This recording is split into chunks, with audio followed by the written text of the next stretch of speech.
Kick off summer with Memorial Day savings at Lowe's. Right now, get 5 Scott's Naturescapes 1.5 cubic foot mulch bags for just $10. Plus, get up to 40% off select major appliances and save an extra $50 on every $500 you spend on select major appliances $396 or more. Lowe's, we help, you save. Valid through 5/28. Mulch offer excludes Alaska and Hawaii. Selection varies by location. While supplies last. See Lowe's.com for more details. Today we'll have Holly's Epic Universe and Disney World combo trip that's coming up on this episode 463 of WDW Prep to go.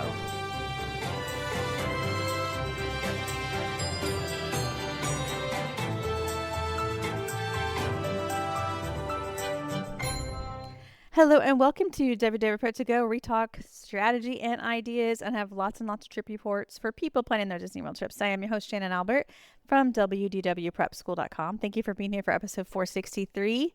Today is another trip report, but this one starts with Epic Universe, a few days there before moving on to Disney World.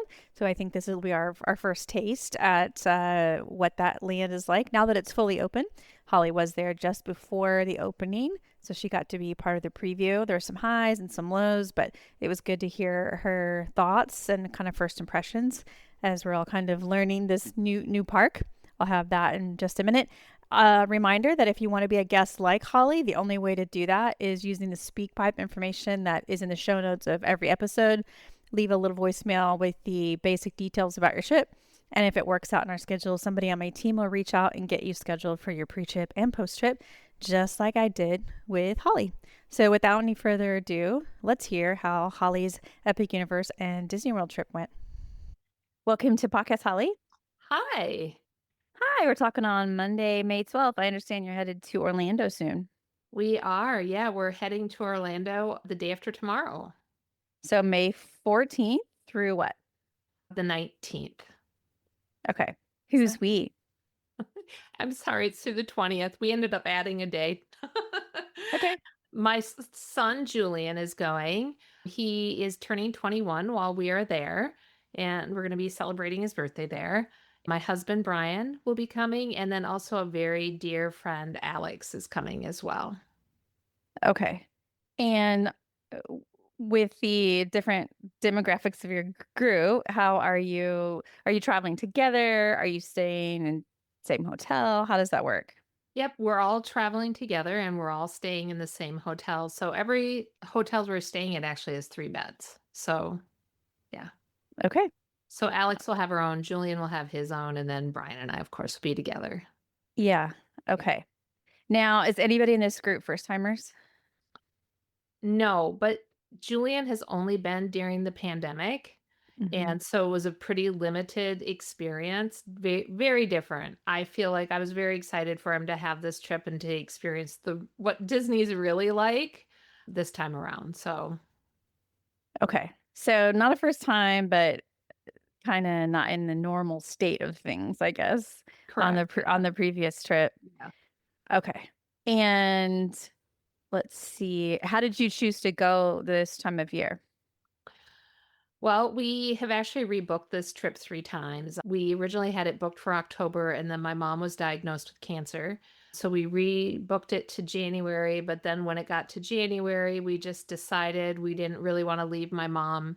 So we pushed it out what we thought would be well past just sort of the estimate they gave for her timeline for life. And it ended up being over my son's 21st birthday, which he was thrilled to join us for that. And yeah, that's what we decided to do. And my mom did end up passing away actually just a few days ago. So Yes, I'm really sorry to hear that, because I know how, and it was also Mother's Day. So really, really tough weekend. But maybe this is her way of being like, okay, no, you go. Don't have to postpone your happy, I guess. it felt a little bit like that because she had given us permission just to go on the trip regardless of where he was at. I don't know. I don't think I would have been able to do that, but yeah. Yeah, you did have it planned, and so I guess you Yeah. would have had to figure out how to handle it given the new circumstances. But anyway, thoughts are with your family, but I'm glad that you have this to look forward to together. So the trip does start on May 14th, Wednesday. Are you flying or driving? We are flying out from Minneapolis. We have a 6 a.m. flight on Delta. Okay. So from Minneapolis to Orlando. Mhm. And then where do you head from there? So we land around 10 a.m. And from there, this was another part of our trip we ended up changing up. We were all really following closely the developments at Universal with Epic Universe opening. And our family, I have to say, we started out as Universal fans before we were Disney fans. We've been to Universal. I've probably been to Universal a dozen times. My family likes more thrilling rides, and we're all super into the Harry Potter stuff. So we've gone there so many times. And then we started to get into Disney, me in particular, me and my husband, I should say, more in the last few years. So, anyway, when the Epic Universe announced that they Mhm. were going to release preview tickets to the general public, we decided to split our trip in half and we booked 3 days at Epic Universe and we're staying at Grand Helios. And then we have 3 days at Disney, or Okay. 3 nights at each. All right. So you're headed to Grand Helios first from the airport. And I just want to, I'm just curious, did your son who's turning 21 this trip, did the opening of Epic Universe make him more excited about the trip?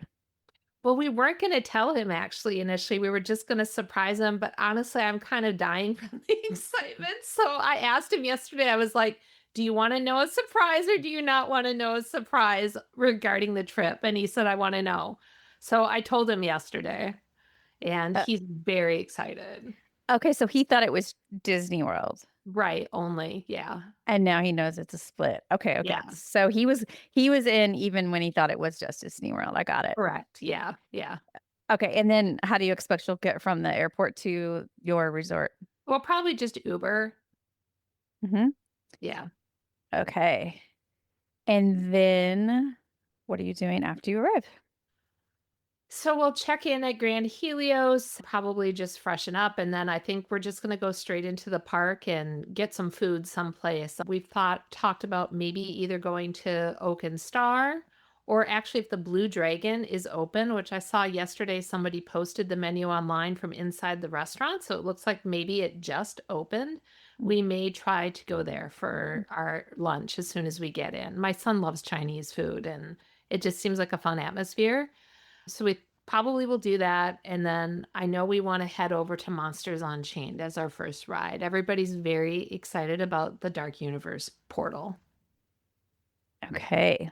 So that's your first ride. Yeah. Fun. And then, I mean, from there, it really is just going to be whatever, just exploring the lands, riding the rides that don't have a 2 hour wait or a 1 hour wait, trying to kind of go with the flow on that. The whole trip's going to be super hot too. So there's going to be a lot driven by just probably needing to take breaks. It's going to be in the 90s almost the entire trip and even Yeah, mid-90s. I do because I usually do talk to people so close to their trips. I do like to pull up the forecast just to get a feeling for what you're thinking about in terms of packing and all that stuff. So, yeah, it looks like 70 to 95. Like Yeah, 70 for a low, 95 for a high. That is really warm for May. it is. Yeah. Yeah, so, I mean, so we'll just kinda take breaks, pop in for a drink someplace here and there or a snack, but our plan is really to spend that whole first day in the park. The park is open until 9 p.m., and we definitely wanna be there until 9 p.m. because 'cause I've heard it's amazing after dark. When places are amazing after dark, I'm always upset that they don't close later, I know. and that includes Animal Kingdom.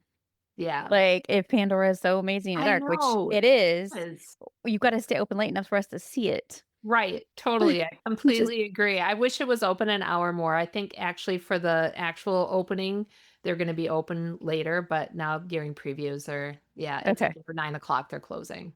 All right. That's good because 9 p.m. is gonna be daylight here pretty soon.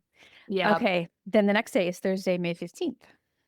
Yeah, oh, and I would say that night too, when we're done at the park, we have a reservation at like 10:30 at Bar Helios, which is the bar up on top of the Grand Helios that overlooks the park. They have a big balcony area that you can go out and look out at the park. And I guess the park stays lit up even after it's closed, and the fountains continue to do things that are magical. And so we're gonna go up there and get a bite and have some drinks and then go to bed after that. Okay. All right. Yeah. Yeah, the next day, a lot of the trip's gonna be wash and repeat. Our plan is to do early entry, which I think is at 8 AM. And I think Super Mario Land is the land that's gonna be open. We'll probably just do that first day that we're going in for early opening because I've heard that it gets very crowded very fast with people coming in for early entry. But we'll probably try to hit the 2 rides that develop lines a little longer. I think it's Mario Kart and I don't know, whatever the other one is, the Donkey Kong one.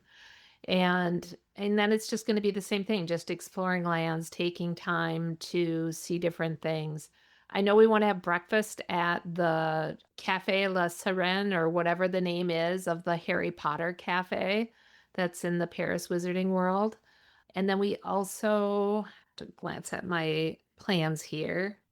We may take a midday pool break actually because it is gonna be so hot, and they have a really nice pool there, and just get some snacks at the Lotus Lagoon, which is the little bar and eating area by the pool there at Grand Helios. Mm-hmm.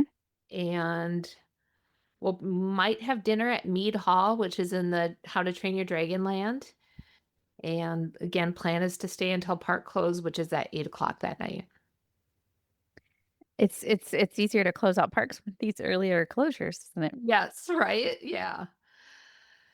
And so Okay. then, yeah, next day, same thing. We're going to do the early entry. I don't know what we'll do. I think they're also opening the rides that are in the main area. So we might do the roller coaster and carousel in the morning that day. We want to eat lunch at Pizza Moon. And we also have a reservation at Atlantic, the restaurant, the seafood restaurant inside the park for 6 o'clock that day. And again, there may be a pool break in there someplace if we find that we want it and need it, just be given all the heat. And the plan is to stay until park close. We also have a reservation at 9:30 at the Chocolate Emporium that night. Have you been there before? We have, yeah. So you must like it. Oh yeah, we love it. We love the cocktails and we love the food. Okay. Saturday. Is this a switchover? Yeah, so this is the day that we check out at Helios, and we're gonna just take an Uber over to Disney. And we're checking into where there's a lot of resort hopping going on for this part of the trip. So we're checking into Caribbean Beach for one night. We have the 3-day, 3-park ticket, and we plan to go to Animal Kingdom that day.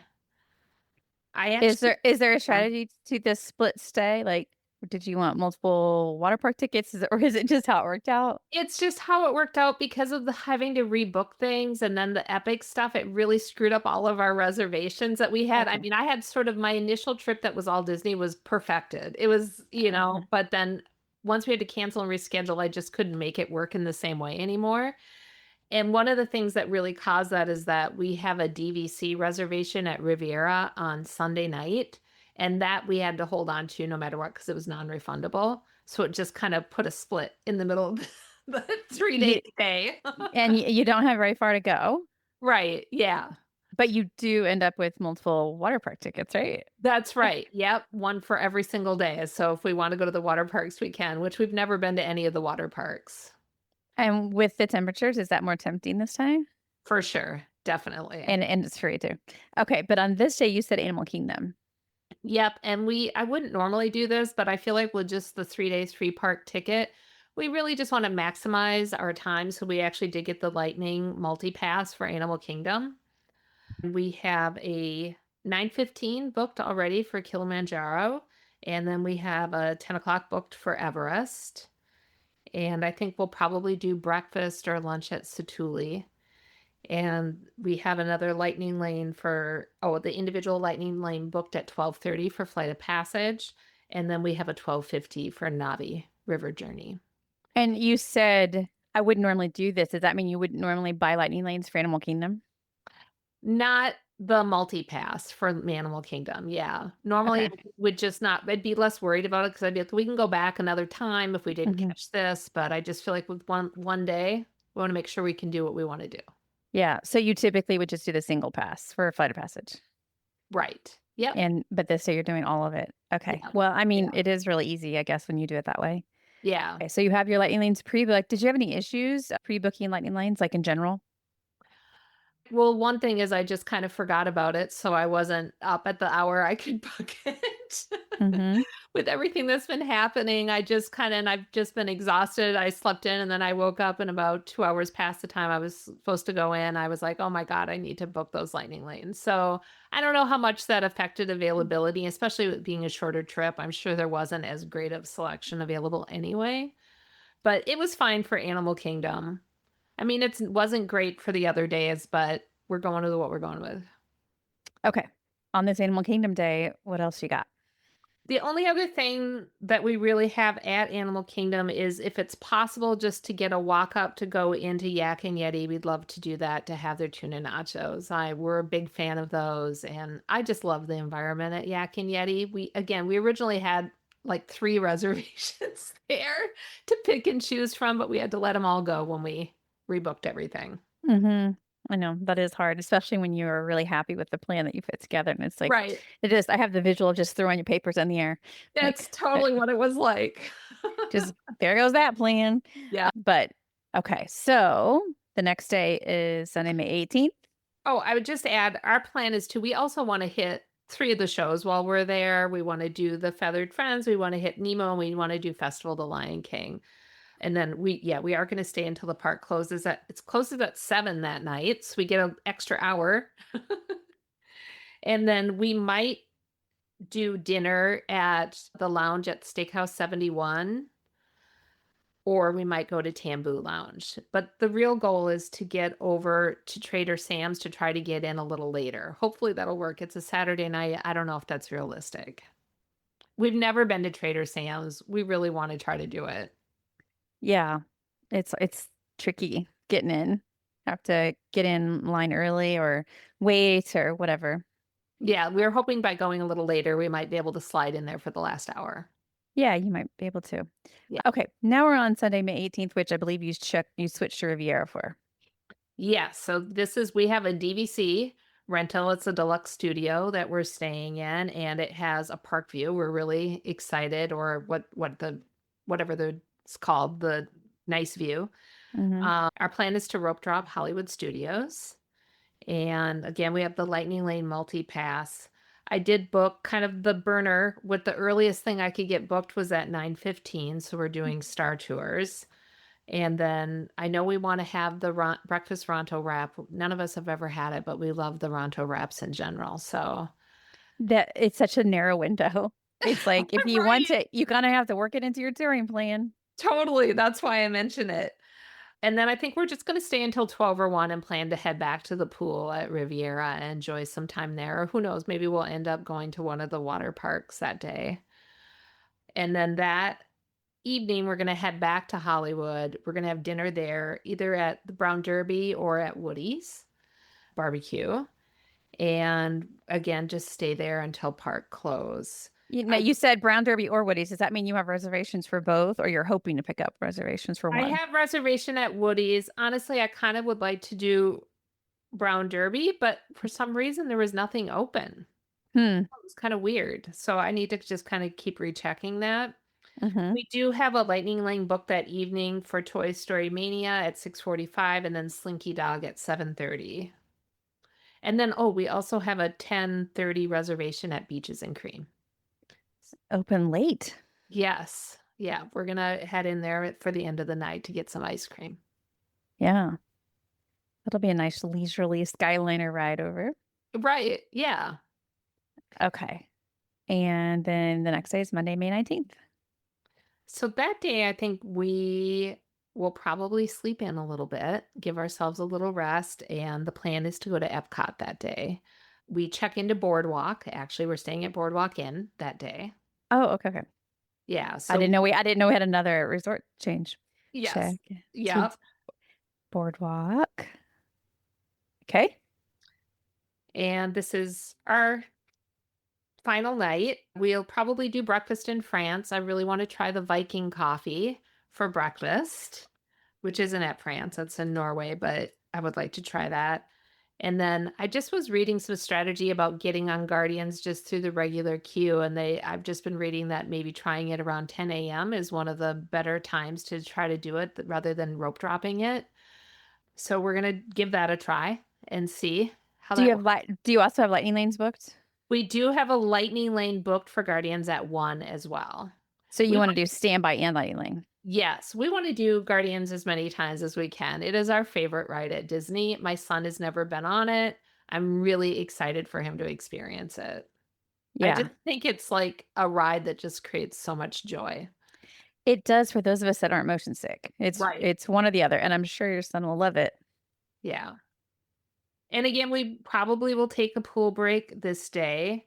I do have something booked at Shannon Hill Inn just to go probably just get some chips and margaritas around early afternoon, and then we'll probably do the pool break after that.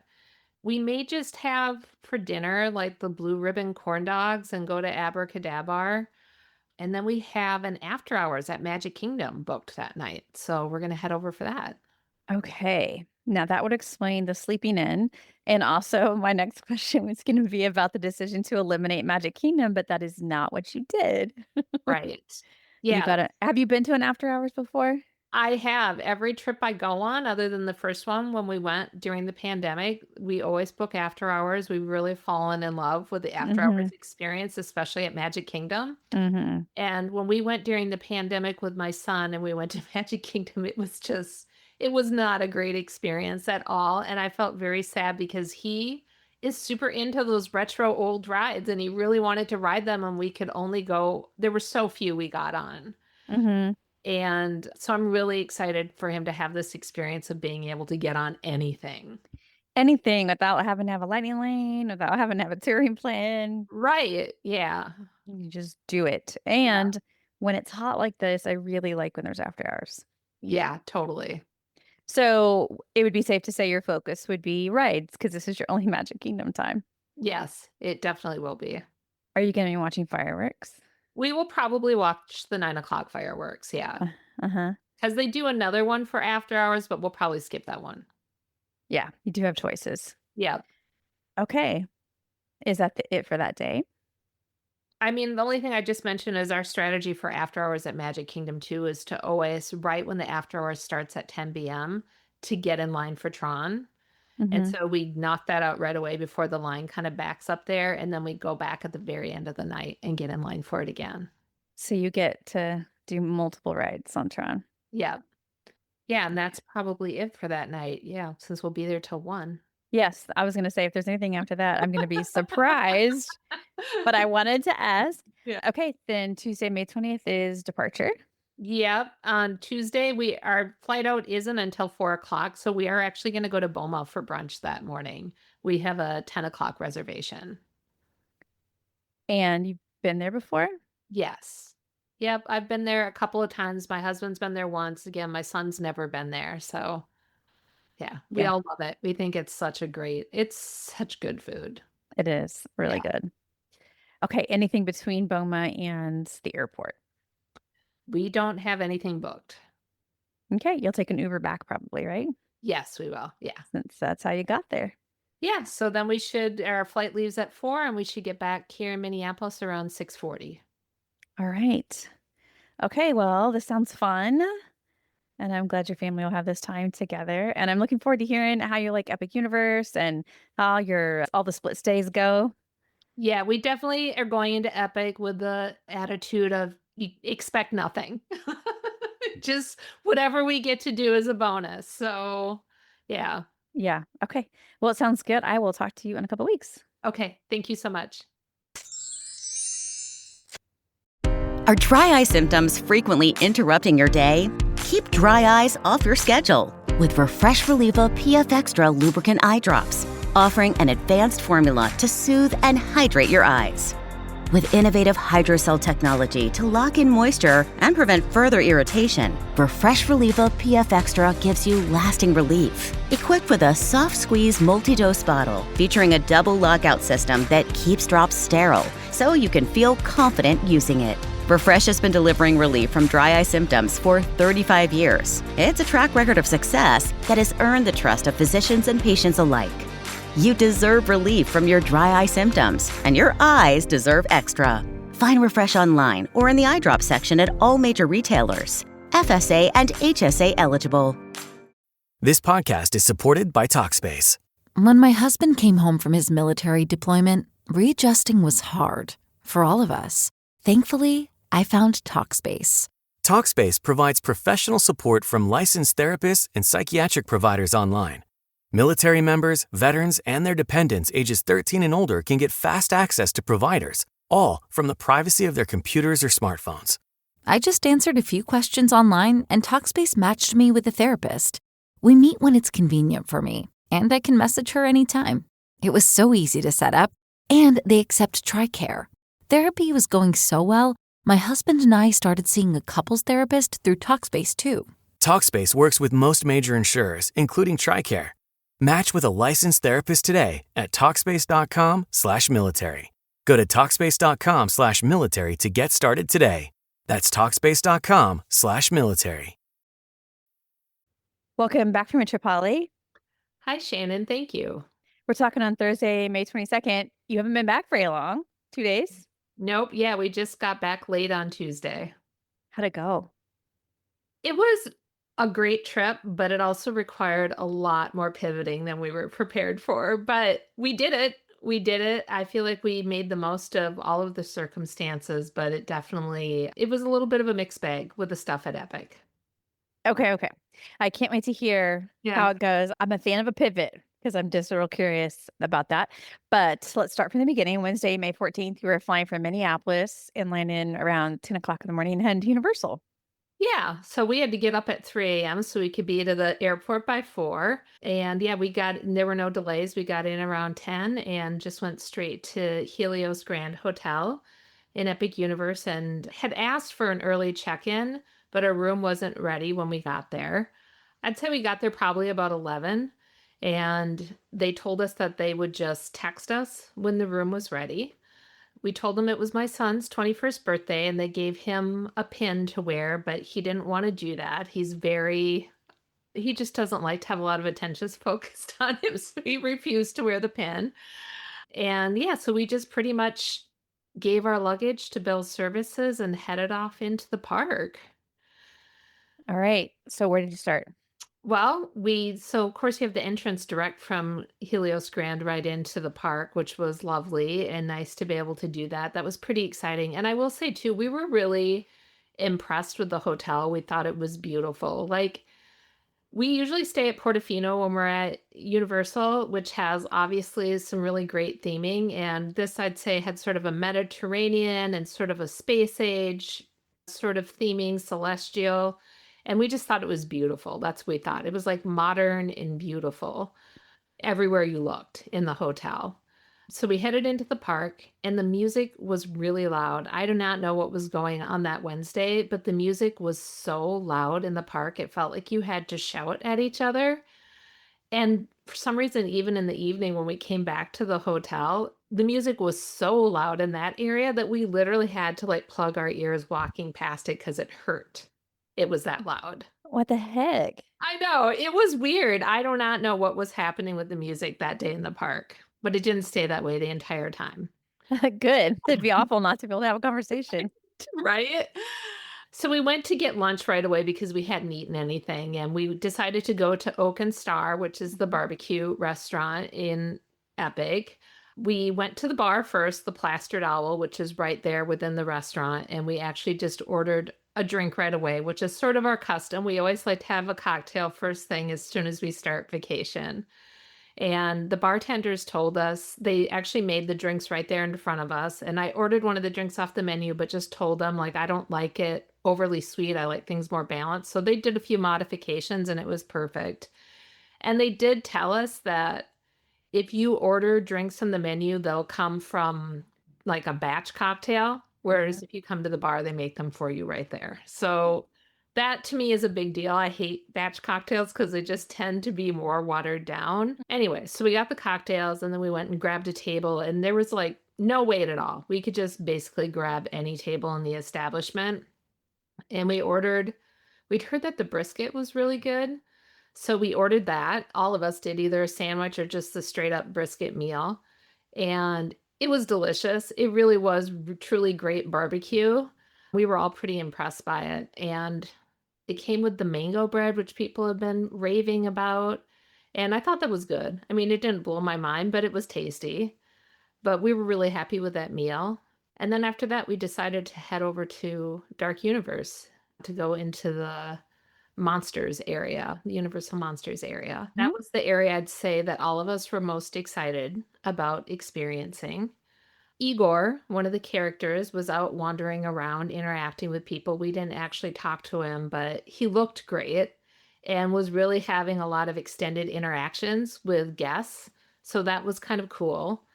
We went to the Monsters Unchained ride, and it was a posted 35-minute wait, but we basically just walked on. There was like no stop at all, and we just basically walked right on to the ride. The queue was amazing. It was just so detailed and beautiful to look at. Honestly, I wish there had been a little bit of a wait so we could have examined the queue a little bit more closely. And there were just amazing animatronics throughout the ride too. I don't know how much anybody's heard about the ride, but it uses actually the same technology as the Forbidden Journey ride. And I'd say it's used in a way better way on this ride, and the screens are more integrated, so it doesn't feel as much like you're looking at screens. The way that I will say my husband is very screen sensitive, and he gets very nauseous. Like, he won't even ride Forbidden Journey because it makes him so sick. He's tried everything. He's tried the patches, he does the C-bands, and they make him sick, and he was totally fine on that ride. He had no issue. Interesting. Yeah. Because Forbidden Journey is the only ride that makes me nauseous. Yes, Like right. any ride. So so I expected this one would as well. Nope. He had no issues at all, and we went on it multiple times. Not that day, but we went on it again later, and he never had any issues at all and didn't need to close his eyes or anything. So I just think it's the way they've used the screens. It's just different. They're more built in as part of the setting, and then there are animatronics around it. And so you're in like a 3D environment that also might have a little bit of a screen element in the background. That in the pre-trip, you did say that you wanted that to be your first ride. So you did it. Oh, yeah, we did it. And it really was, I will say, like, I think we all came off the ride. There's just been so much hype around Epic Units that we were all kind of a little like, it was a fun ride. We weren't really sure what to think about it. But I have to say, after going on it repeatedly, we all agreed it was one of our favorite rides. Okay. Then what did you do after that? After that, we just kind of explored the land a little bit and looked at the details. And I will say it was in the low 90s this day. So it was pretty hot. And we decided, and there's not hardly any shade at all in Epic Universe. There's like, they don't have umbrellas out or anything like that. So unless you're on a ride or in a restaurant, there's really no shade to be found in that park. So it does get to be a little intense. And it was like full sun, no clouds. Take umbrellas, I guess. Yes. Yeah. We brought some of those things too.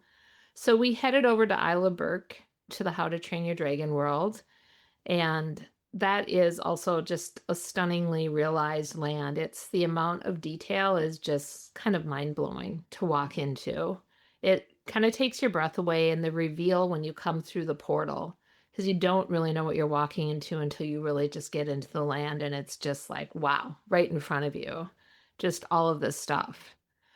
We went to Hiccup's Wing Gliders, which is a roller coaster. It's considered a family coaster. I'd say it's probably not for little kids. I'd say it's a little bit more intense than Slinky, less than Tron, for sure. Somewhere in between those two. But what's lovely about it is it's really integrated into a storyline, and you're kind of going through lands and you're skimming over water. So it's like you're in a whole storyline when you're riding the ride, which is my favorite kind of coaster. And there's things around you and happening in a story. And I would say that had a posted 55-minute wait, but we waited about 25 minutes for that. So the wait times are really inflated. It seemed that way. That didn't stay true always, but it did that day. After this, we were all feeling kind of warm, so we decided to go over to the Wizarding World in Paris and go to the cafe there to get butterbeers. And again, we just were able to pretty much just walk right in and order. They sat us right away, and we just ordered butterbeers and frozen butterbeers and just sat and kind of enjoyed the atmosphere, which also was beautiful. So much reminded me of Paris, but then so many beautiful details of like wizarding mosaics or frescoes painted on the walls. It really was just a pleasure to sit in there. After that, we wanted to see the Cirque Arcanus show. And so we kind of popped over to the tent and asked the cast member there how long in advance of the show we needed to get in line in order to get into the show. And he said about 20 minutes. So we were about 20 minutes out and there was nobody in line. So we just got in line basically, and they let us in within about 10 minutes. And they have like a pre-show, kind of really fun pre-show that happens where you're standing and then you go into the main theater and get to sit for the remainder of the show. But has that really fun effect in Harry Potter where it looks like you're going into a small tent and then things get really large. So it feels like there's been an extension charm performed on the circus tent. And the show was by far the best show I've seen at Universal. And I'd say Disney quality for sure. We really enjoyed the show a lot. It was really fun. It was themed around Fantastic Beasts, but it also had some elements at the beginning that were kind of like Cirque du Soleil. What happened was some aerialists and some people performing with fire and stuff like that. At that time, it was probably about 4:00, and this was supposed to be our check-in time, and we still had not been texted about our room. So we decided just to go back to the hotel and ask about it. My son really wanted to have some downtime. And I'd say this is something I really discovered about my son with theme parks now that he's an adult, is that he needs downtime. I can go, my husband, my friend Alex, we can just go nonstop. And he really needed to have a break every day where he would go back and just have some quiet alone time for like an hour or two in the room. He's an introvert who has to recharge. Would that be fair to say? I would say that, yes, I would say that's true. Yeah. So we went back and they told us the texting system was down in the hotel, and that's why we hadn't gotten a message, but they did have a room available or assigned to us and ready for us. So we went up to the room. Just kind of had a short rest. We unpacked, freshened up, that sort of thing after getting up at 3 a.m. We loved the room, thought it was super comfortable. Again, beautiful. I loved actually the hallways in the hotel. The lighting was so soft and beautiful, and they had these lights on the walls that just sort of mimicked the look of the portals. I don't know. I was just very impressed by all the details. I just thought the hotel was very beautiful. And then after that, my son decided to hang out upstairs for a little bit, and we went down to Flora Taverna to get a drink and get some snacks to eat. The food was very delicious. I will say the food at Epic, what I was noticing and in the hotel, was very expensive. I mean, going to Disney later and comparing it, I was just like, wow, I felt like we paid 1.5 to 2 times as much. Wow. And Disney's not exactly known for being cheap. Right. Yeah. Right. Yeah. I mean, it just felt like everything that was quick service was minimum $20, and even a snack was running around $17 and $18. Wow. And yeah, like we just had some light sort of appetizer-y things at Flora, and I don't know, we spent well over $100. I mean, probably close to $200, I think. I mean, we all got a drink, which definitely adds up, but it still was expensive. $200 would be like a nice meal, like a kind of a fancy meal for people. Right. Yeah. I think we got like a Greek salad, and we got like the meze sort of platter, and then maybe one other thing that we shared between all of us. And yeah, and we each had a drink. So yeah, it was pretty pricey. I will say again, the cocktails were great there. They really are. I'm very much into craft cocktails, and they were definitely in that vein, the way that they were made and balanced. We went back into the parks around 6. My son really wanted to go to Super Nintendo World, and so we went over to ride Bowser's Challenge, which is the augmented reality ride there, where it's like you're in Mario Kart, living Mario Kart live. And the world was very cool. Like the portal is really fun. It's really is like you're getting sucked up through a green tube into Nintendo. And I thought the ride was, I think it was a posted like 35-minute wait, and I'd say we waited probably about 30 minutes. So that one was a little bit more accurate. The queue was really fun though to walk through, super detailed, and we really enjoyed doing that. And definitely my son was just smiling the entire time we were in this world. I mean, I think it's so for his generation. They've all grown up playing Mario Kart, so he was just recognizing things left and right and really enjoying it and texting friends and sharing photos and stuff like that. But also it feels like one that also spans to other generations because some of us grew up playing Nintendo, For sure. Definitely it does that too. And I thought the ride was really fun. I mean, you put on this visor that has a screen on it and you are in physical 3D worlds around you in your car, but then you have this augmented reality that's coming through on your visor and you have a little thing that you're controlling where you're going and you're trying to grab points as you're going. I thought it was really fun, actually. I didn't think it was hard to play. I'm not very good at Mario Kart, but I did pretty decent. My son killed us all, of course, 2 points on the ride, but it was a really fun ride, I thought.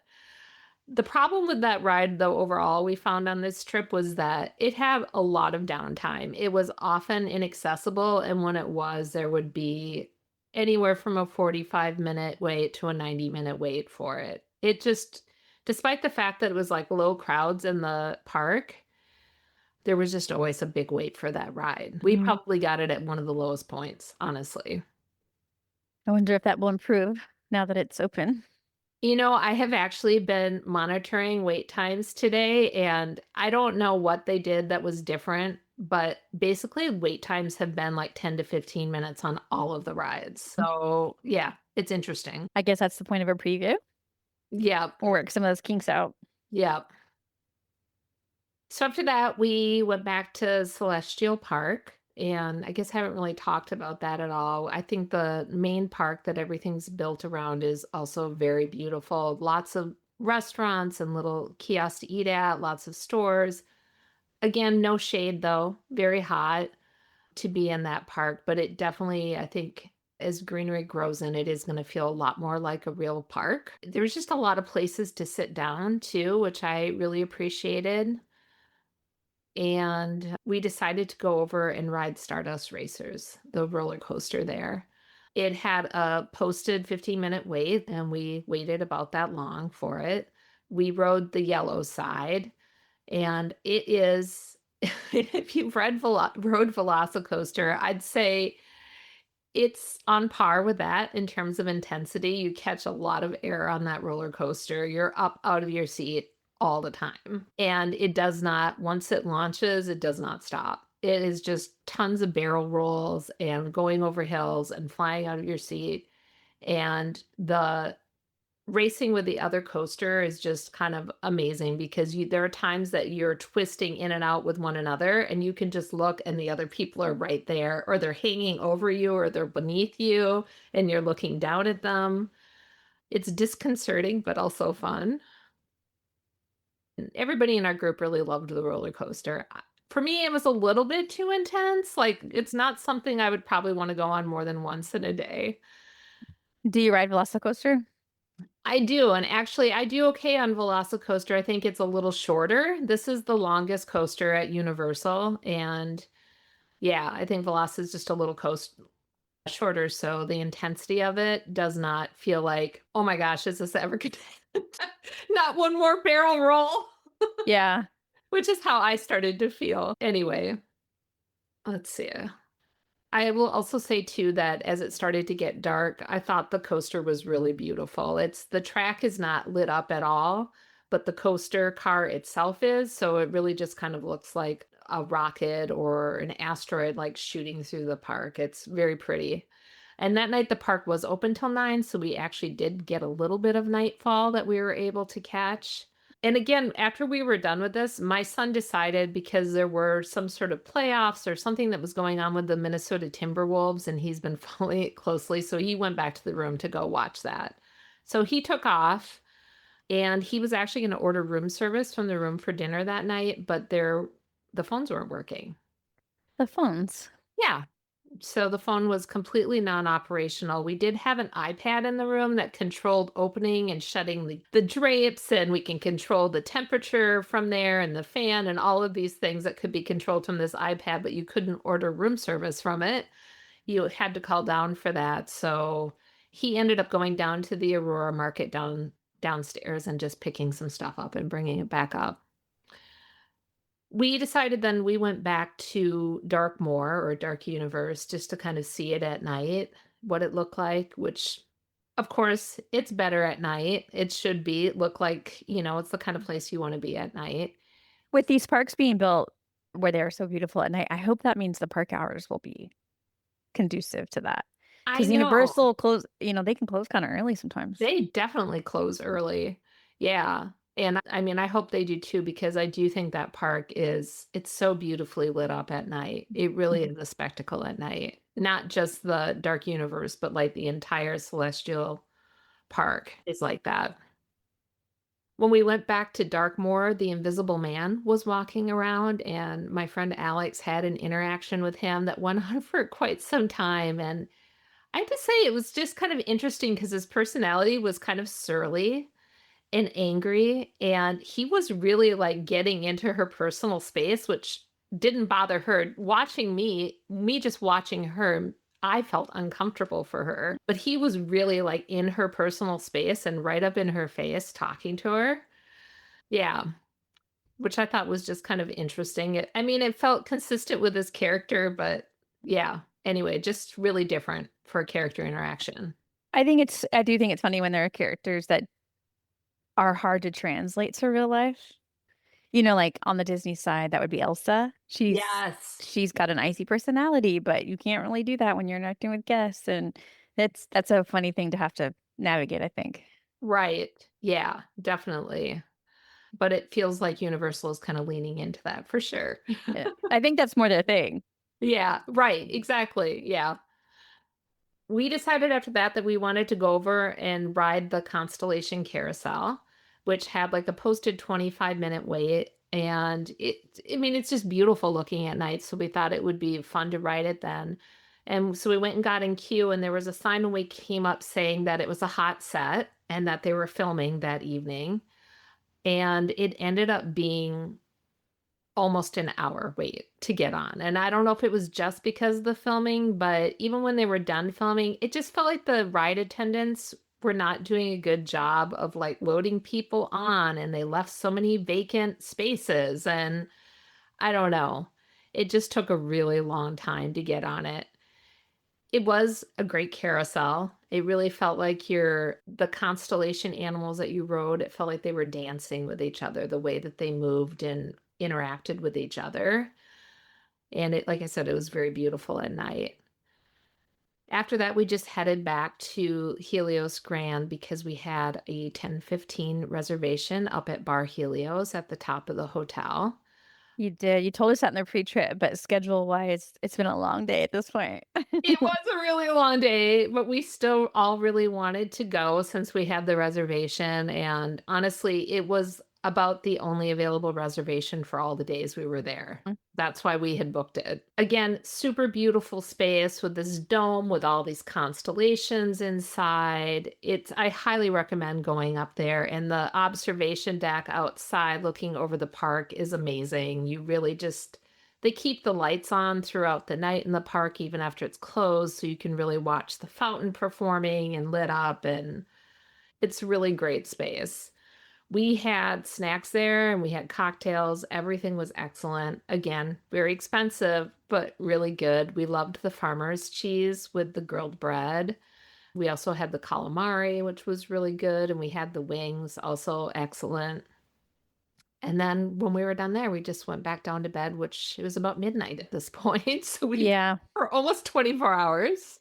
Yeah, that is a very long day, fitting it all in. Are dry eye symptoms frequently interrupting your day? Keep dry eyes off your schedule with Refresh Relieva PF Extra Lubricant Eye Drops, offering an advanced formula to soothe and hydrate your eyes. With innovative hydrocell technology to lock in moisture and prevent further irritation, Refresh Relieva PF Extra gives you lasting relief. Equipped with a soft squeeze multi-dose bottle featuring a double lockout system that keeps drops sterile, so you can feel confident using it. Refresh has been delivering relief from dry eye symptoms for 35 years. It's a track record of success that has earned the trust of physicians and patients alike. You deserve relief from your dry eye symptoms, and your eyes deserve extra. Find Refresh online or in the eye drop section at all major retailers. FSA and HSA eligible. This podcast is supported by Talkspace. When my husband came home from his military deployment, readjusting was hard for all of us. Thankfully, I found Talkspace. Talkspace provides professional support from licensed therapists and psychiatric providers online. Military members, veterans, and their dependents ages 13 and older can get fast access to providers, all from the privacy of their computers or smartphones. I just answered a few questions online, and Talkspace matched me with a therapist. We meet when it's convenient for me, and I can message her anytime. It was so easy to set up, and they accept TRICARE. Therapy was going so well, my husband and I started seeing a couples therapist through Talkspace too. Talkspace works with most major insurers, including TRICARE. Match with a licensed therapist today at Talkspace.com/military. Go to Talkspace.com/military to get started today. That's Talkspace.com/military. The next day was Thursday, May 15th. Did you make early entry?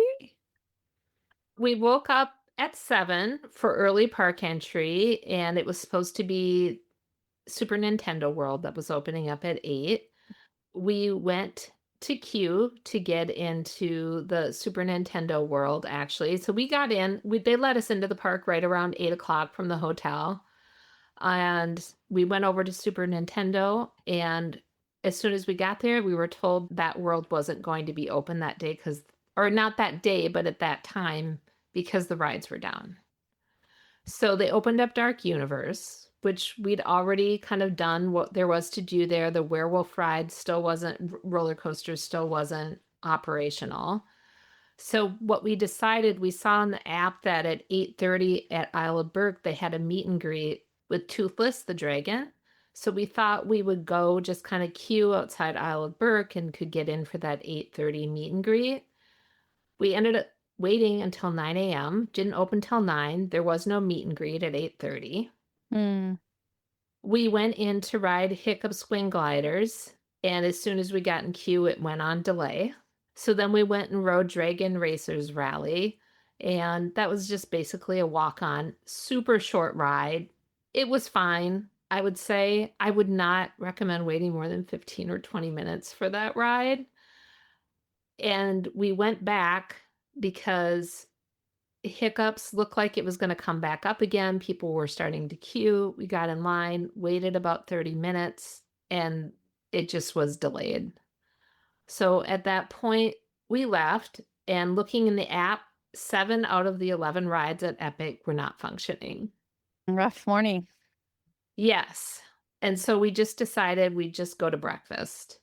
We went over to the cafe in the Wizarding World in Paris where we'd gotten butterbeer the day before, and we're seated immediately and got some breakfast there. The food was excellent there. We really enjoyed everything we ate. We had the citron crepes and the quiche Lorraine. Both were excellent. We didn't do the butterbeer crepe because, well, we were all curious. We didn't want anything that sweet right away in the morning. After that, the queue for the Battle of the Ministry was supposed to be open, even though the ride was not operational. So we were going to go walk through the queue, and they had it closed because they were doing work on it. So we left and then looked in the app, and at this point, only now 8 of the 10 of the 11 rides were not running.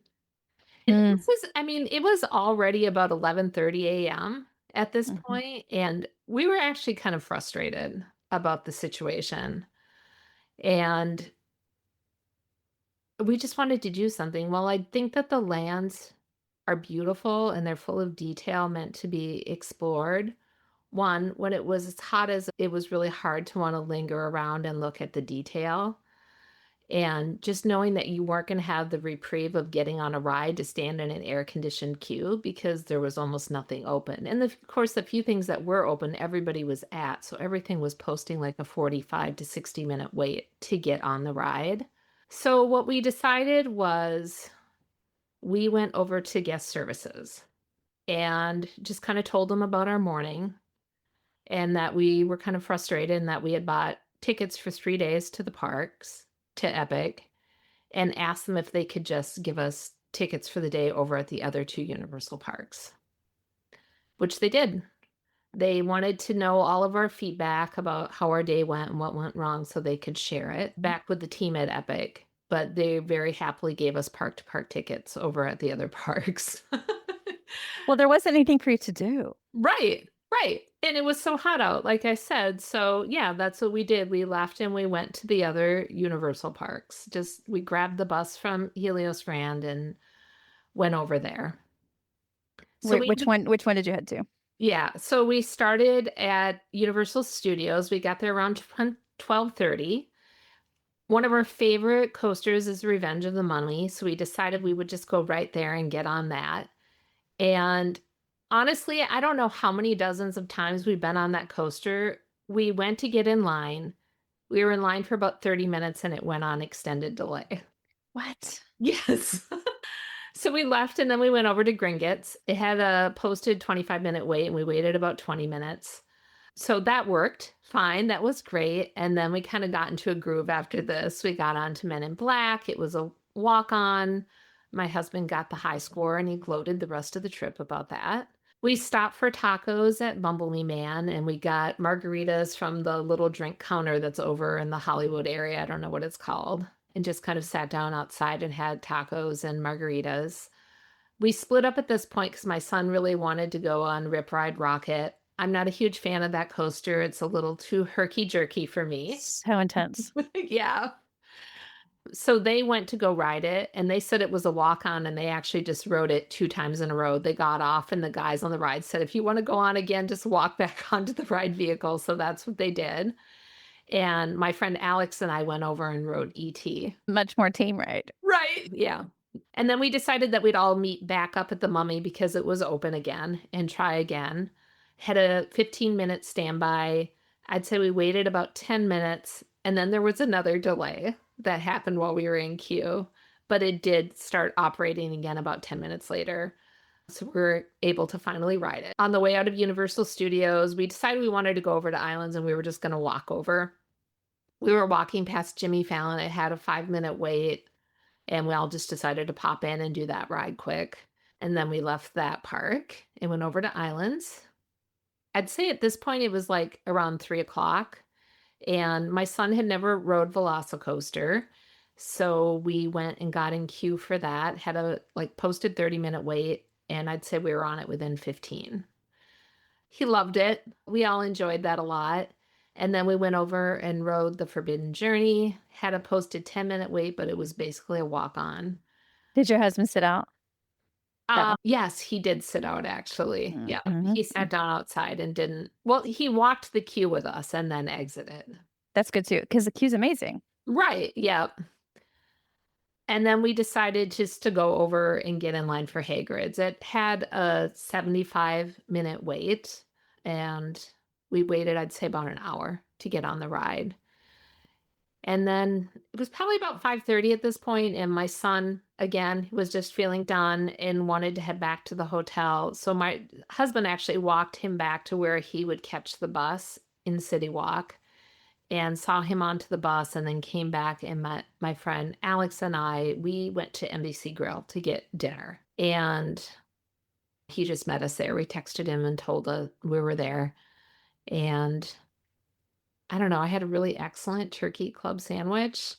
I could only eat half of it. It was so huge. And I brought the other half back for my son, which he loved.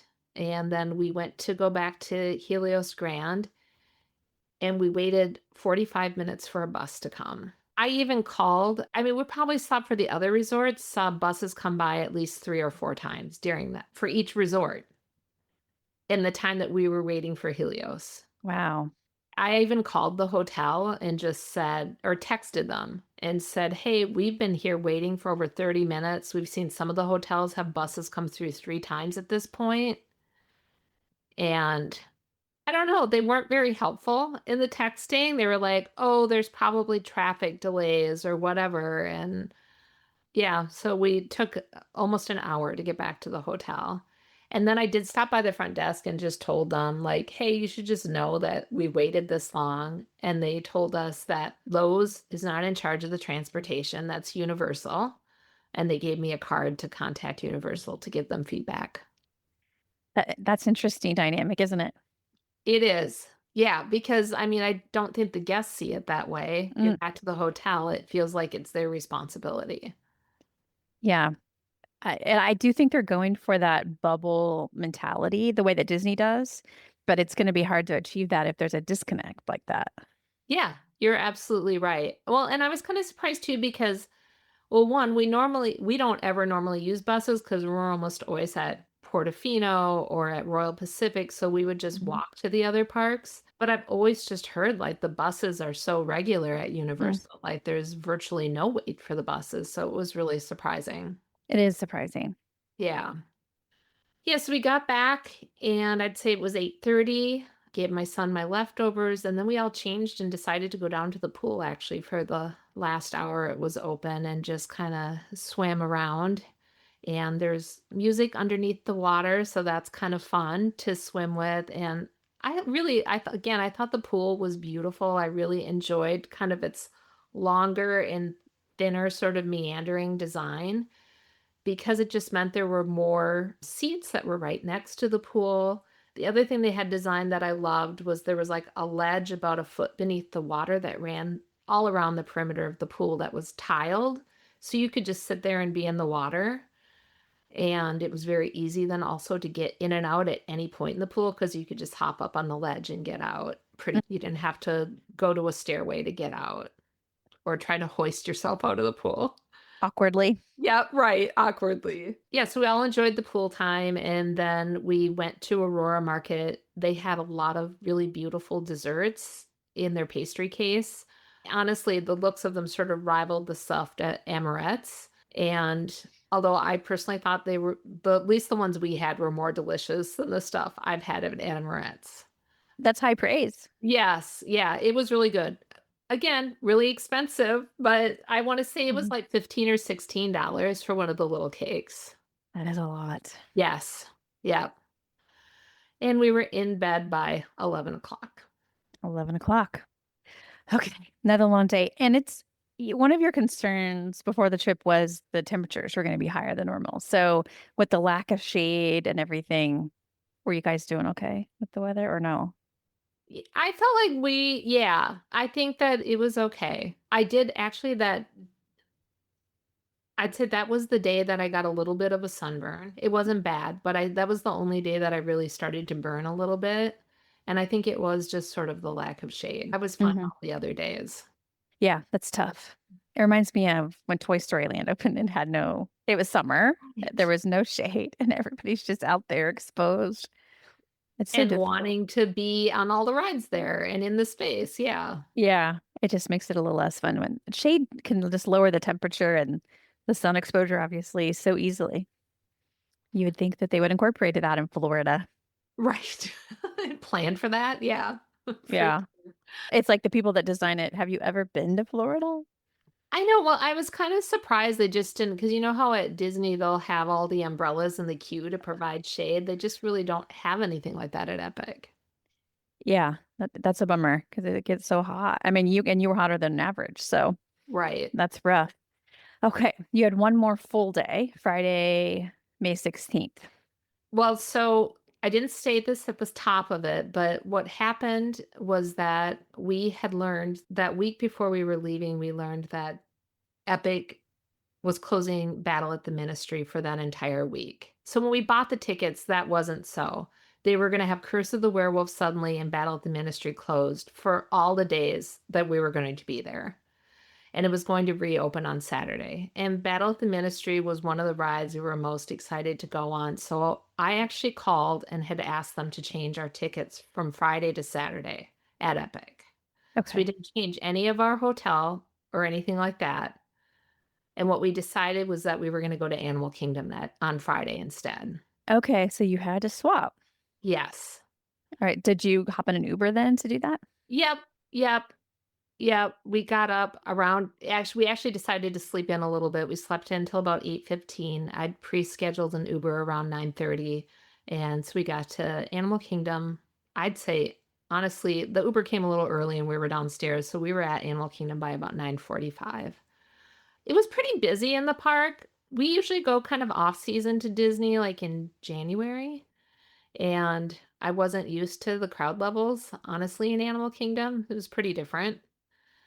Was glad we had Lightning Lane, the Lightning Lane multi-pass that day, honestly. How did you, because you had to swap with your Universal time. So how did you make those plans at Disney World then, last minute?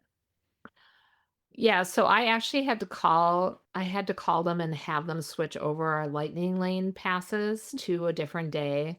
And then I just had to restart with booking everything again because you don't get to transfer anything over. So we kind of lost some of the good times we had, and it still worked fine though, honestly, for Animal Kingdom. What kind of park tickets do you have? We had, which is the only time we've ever done this, the 3 park ticket. And you were able to start it on that day Yes.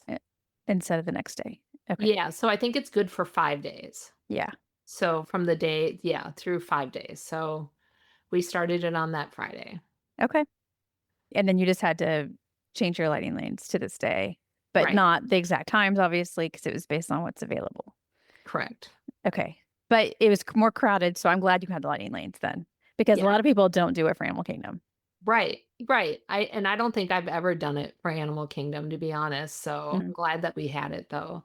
And part of my thinking too was I knew because we only had the 3 park ticket that we would be spending the whole day at Animal Kingdom. So I just wanted to make sure everything went as smooth as possible. We could get on things relatively quickly and do what we wanted and really take advantage of as much of the park as we could that day while we were there. And it was open till 7 that day too. So that was a little bit of a bonus.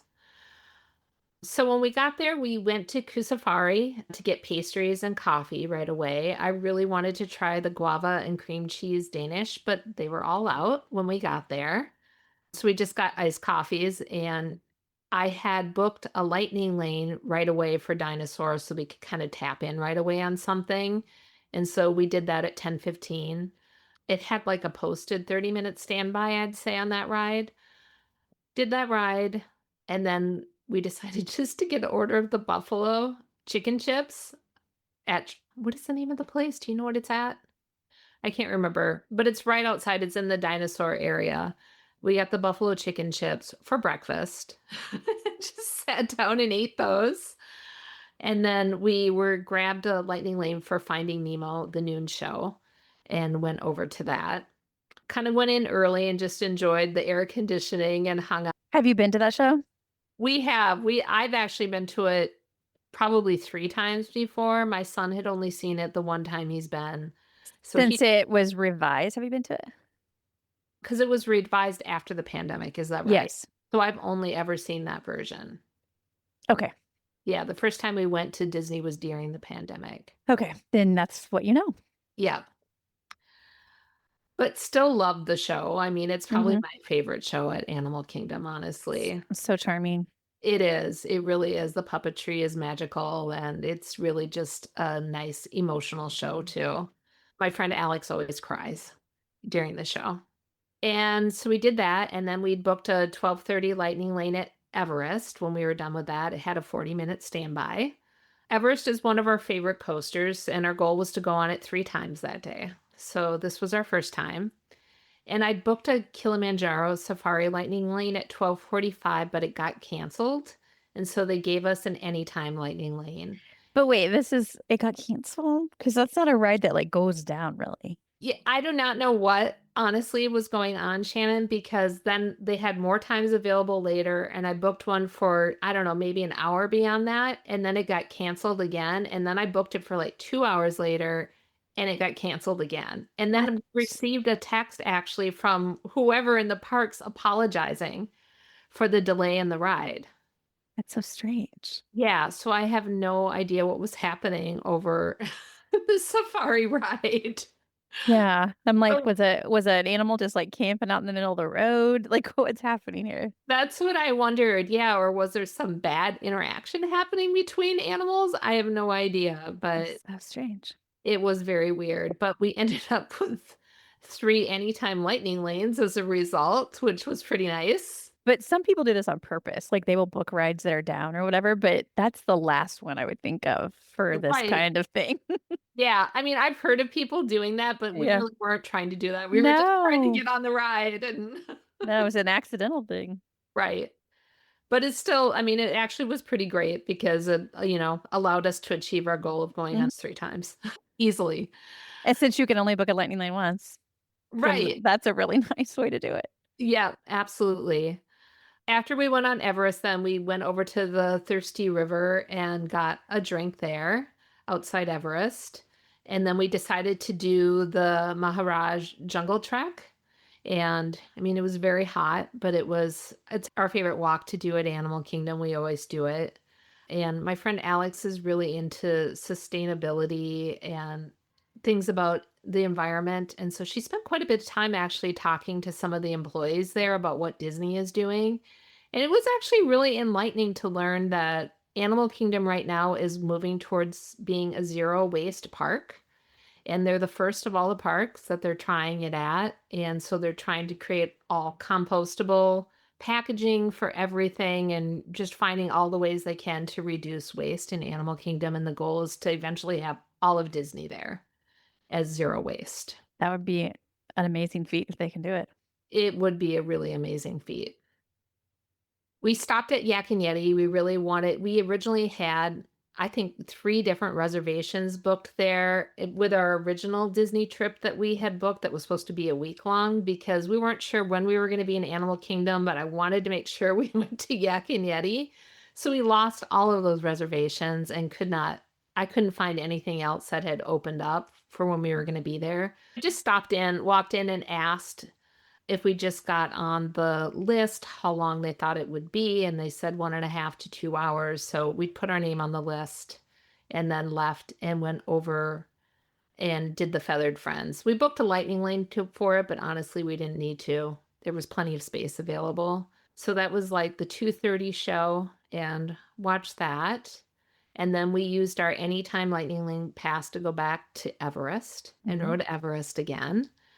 And then by that time, we had gotten a text telling us our table was ready at Yak Yeti. It probably wasn't even an hour and a half wait. Honestly, probably about an hour wait. So we went there and had lunch. We got the ahi tuna nachos, which are my favorite, and some of the lettuce wraps. And then we drank these refresher beverages. I don't know if you've had them there. They come in different flavors. They're non-alcoholic, and honestly, they were so delicious and perfect for that really hot weather. They have different like lychee flavor or different types of exotic fruits that they're flavored, but they were really delicious and refreshing. Yeah, I don't know. We just love Yak Yeti. It's a favorite place to be and hang out. That was my favorite meal of the trip, honestly. We had a Navi River booked for 4:45 for a lightning lane. That had a 60-minute standby. So we headed over there to do that, and we had a flight of passage individual lightning lane booked around 5:45. So just went direct from Navi to flight of passage. The standby was probably about 50 minutes at flight of passage. That's more than Navi was. Yes, it was. Weird. Yeah. When we were done with that, we had actually successfully rebooked the safari. Sorry, I meant that's less than Navi. Yeah, I knew what you meant. I knew what you were saying. It was actually less than Navi. Yeah, 60 versus 50, because if Navi was 60, I expected you to say 90, 120, Right. some big number. Yep. Nope, it actually was less. And then we rebooked the safari for 5:45, and so we went up there and did that. It was, I mean, it was basically a walk-on, I think, for everybody at that point. And then my son really wanted to do the Gorilla Falls hike, so we went and did that, even though we were all very hot at this point, and decided we wanted to try to hit Everest that one last time, so we used our Anytime Lightning Lane and hopped over there and rode it again. This was at probably 6:35, and as soon as we got off the ride, my son wanted us to get food from Satuli. So I said, "Well, I bet I can mobile order and we'll pick it up on our way out of the park and we can bring it back to the hotel." So we mobile ordered for like a pickup right around 6:55. And as we were passing Nomad Lounge, we decided that two of us would split off and run in and get 2 takeout orders of churros to bring back too. You're collecting stuff. It's like a food court. You're treating Animal Kingdom like a food court. Right. So we picked up all of this food between Satuli and Nomad and then just took it out of the park with us and called an Uber and went back to the hotel and ate the food there. Luckily, the Uber pickup and drop off is very convenient at Animal Kingdom. Yes. Yeah. It worked well. Okay, so then you took it back and were at your hotel for one more night? Yep, we were still at Helios Grand. We actually, when we were done eating, we went down to the pool around 8 o'clock and had cocktails at the Lotus Lagoon bar. Again, the bar was extraordinarily beautiful by the pool. I just really loved just hanging out there. The bartenders were lovely and fun to talk to. We also ordered a watermelon salad that was delicious that we ate. And then we stayed at the pool closed till around 10. And the staff were really quick to get everybody out of the pool that night at 10 because I guess Universal was doing some test with fireworks and with drones. And they just wanted everybody out of the pool for some reason. Mm-hmm.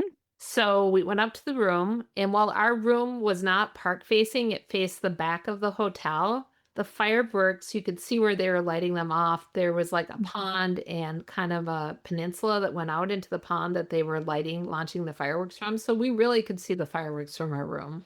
And we saw part of the drone show too.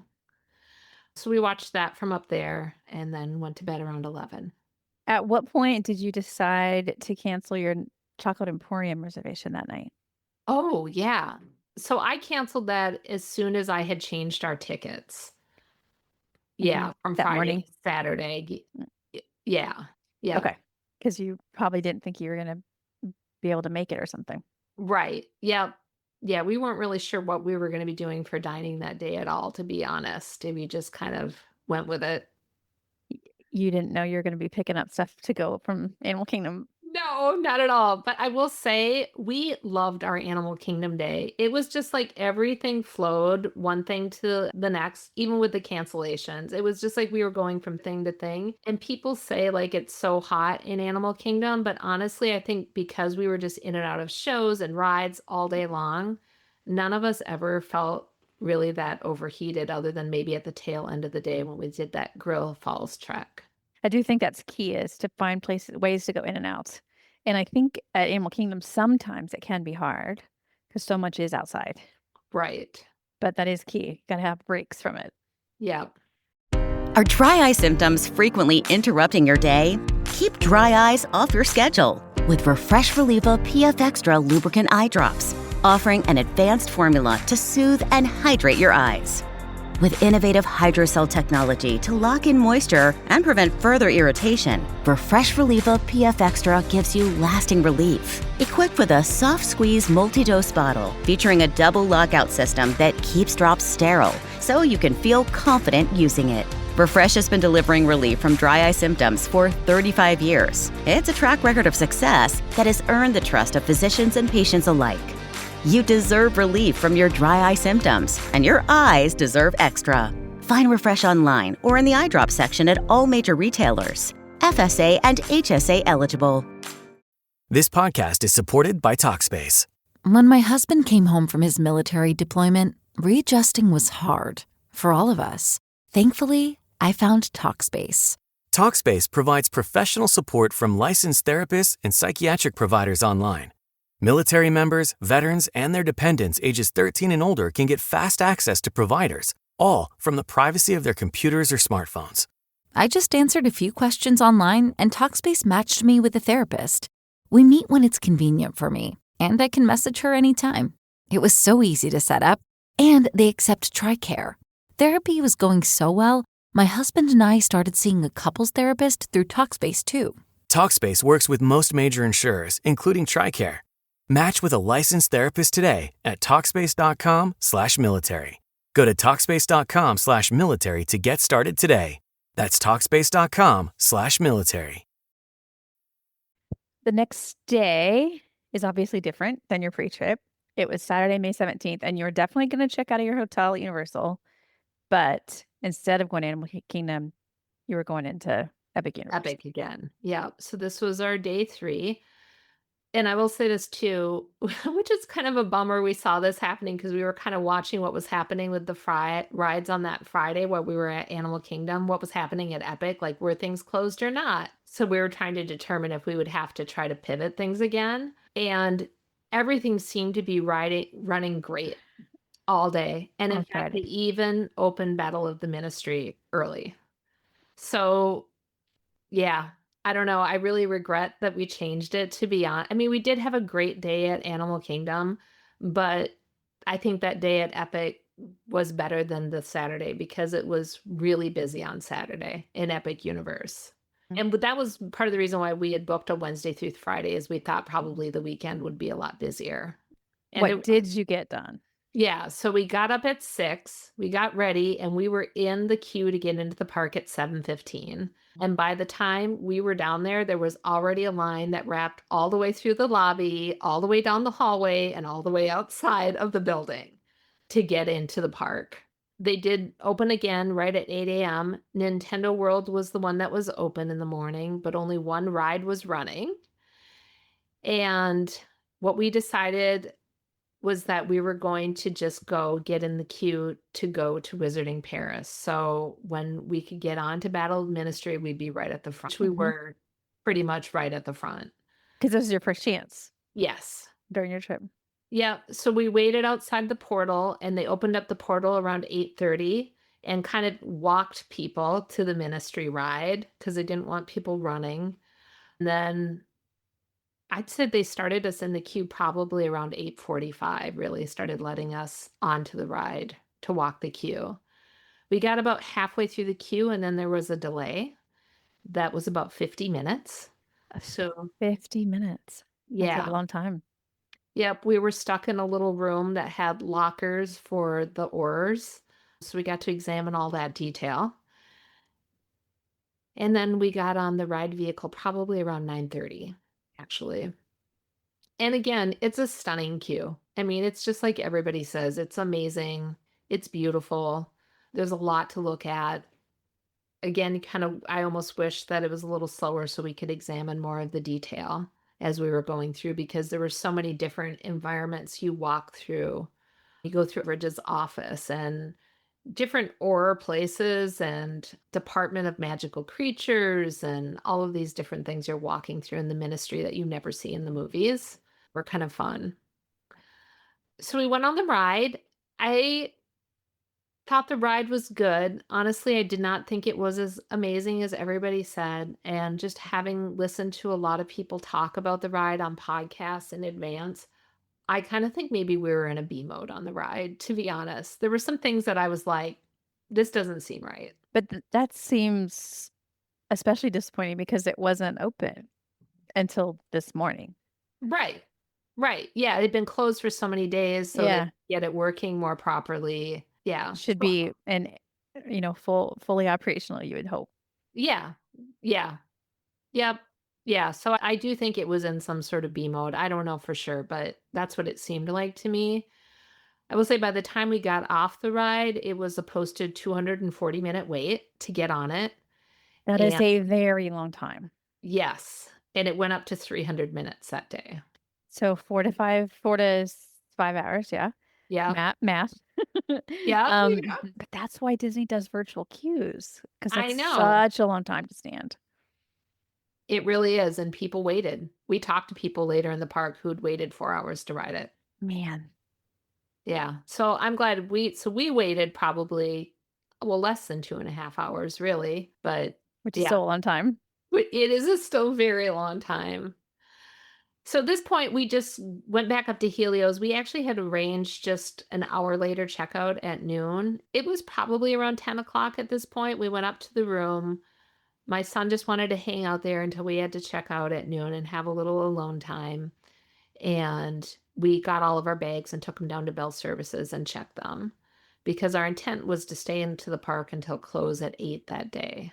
My son ate all the leftover food in the refrigerator, the churros. We had gotten some cheeseburger pods as well from Satuli, so he ate those and just cleaned up what was left there. And then we went down to Pizza Moon, which is in Celestial Park, and had pizza for breakfast. Of course, you've had some very unconventional breakfast this trip, but that's I know, okay. not very healthy at all. We ordered the Pizza Lunaire, which everybody's been raving about. It has a purple ube crust and this garlic bechamel sauce and all of this cheese on it and has pancetta. It was delicious. Honestly, my husband said he thought it was the best thing he ate the whole trip. Wow. It really was really delicious. We browsed some shops up more towards the front of the park and kind of looked at the front gate, took some photos there, and then arranged to meet up with our son at Dark Universe at the portal there around noon. So we rode Monsters Unchained again, which had a posted 15-minute wait, but again, it was just a walk-on. We definitely enjoyed it more the second time. Went to Stardust Racers and rode the other side, the green side this time, had a posted 25-minute wait, and we waited about 25 minutes to get on it. I personally liked the green side more. Just found it a little less intense than the yellow side was. Had fewer barrel rolls. You still caught a lot of air, but a lot less like flipping you over and over. What we have learned about Holly is she doesn't like too many barrel rolls. Right. After that, we went to Isle of Burke and we saw the 2:00 Untrainable Dragon show. We probably got in line about 30 minutes before the show. We were pretty much the first people in line. And so we got into the theater pretty early and were able to kind of sit down and chill out until the show was also excellent. Pretty emotional. My friend Alex cried yet again at the show. She cries at a show.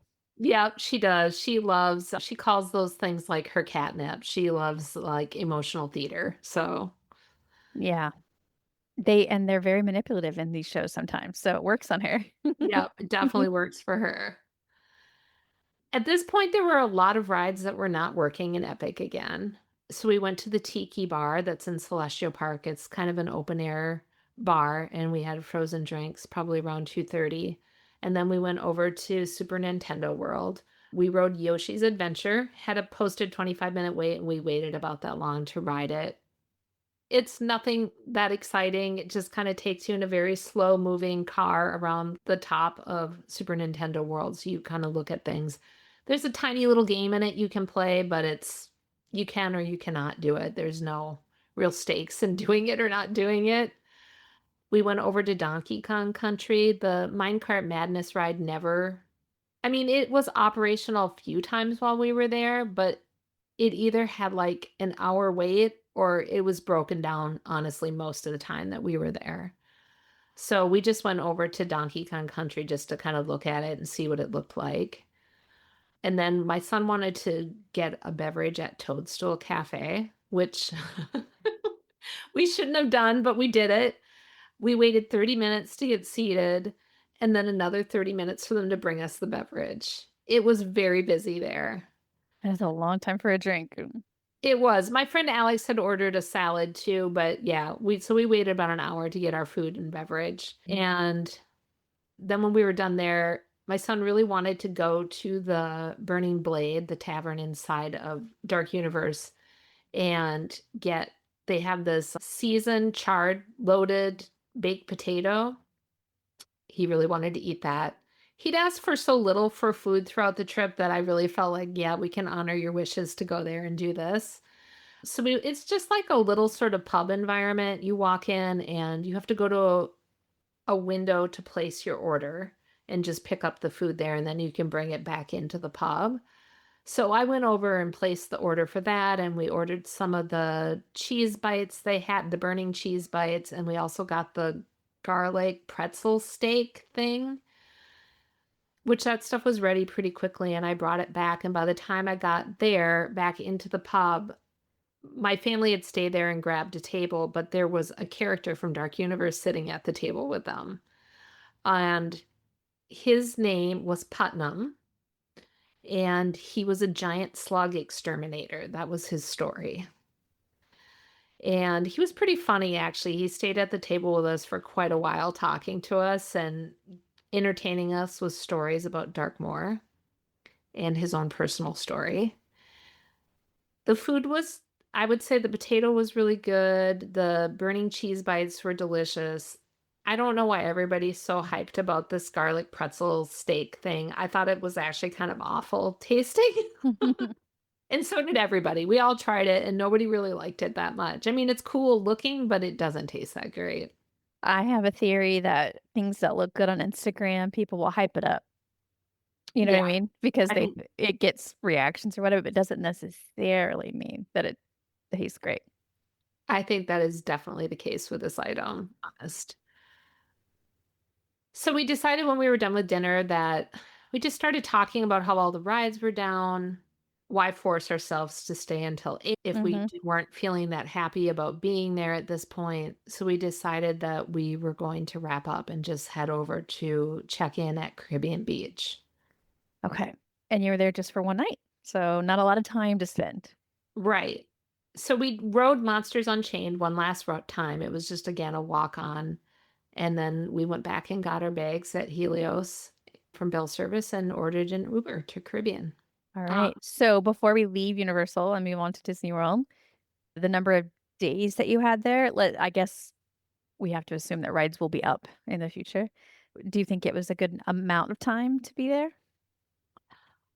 I think, honestly, I would say if all the rides are really operational, I honestly, just because there is so much detail in the world, I think 2 days is probably the right amount of time. We really booked 3 days because we anticipated that some rides would be down and would give us a little cushion for that so we could get on the things we wanted to get on. But I mean, we went on 12 rides total for 3 days worth of tickets, which I think is way too few for the amount that we paid for that. Yeah, that isn't a ton. And then what about the hotel? Would you stay there again? Definitely would stay there again. We loved that was the best part of the stay, honestly. We loved Helios Grand. Yeah. Okay. All right. Anything else about Epic Universe before we start talking Disney World? I mean, I think we're all excited just to try it out when it's fully operating and everything seems to be firing on all cylinders. They were obviously doing a lot of work on everything while we were there, which we knew would be the case. We just didn't think it would be quite so much as it was. So, Okay. yeah. All right. So then you got checked in at Caribbean Beach. Yep. So I'd done the mobile check-in earlier and our room was ready when we got there. So we just went right to the rooms. We also had gotten magic bands for this trip. We never had magic bands before, so we had ordered them before the trip, and we forgot to put them on before we went to Animal Kingdom that day. So we put them on, though, before we got there today so we could use them to get into the hotel room and make sure everything was working, which they did work great. And by the way, we just loved actually using the magic bands. We definitely thought we had some question about, is it really going to be worth it? Will it? I don't know. But we really liked using them and having them throughout the trip. And I can't remember if we talked about this. Do you do other Disney type places like cruises, Disneyland, that kind of thing? We have not yet, but it's definitely on our bucket list. Okay. The Magic Band Plus really starts to make sense if you do that because you can use them everywhere. And Yeah, so it's like, well, just let me take that on all my Disney trips, I guess. absolutely. Yeah. So now you have them and you can't afford not to book more Disney trips right?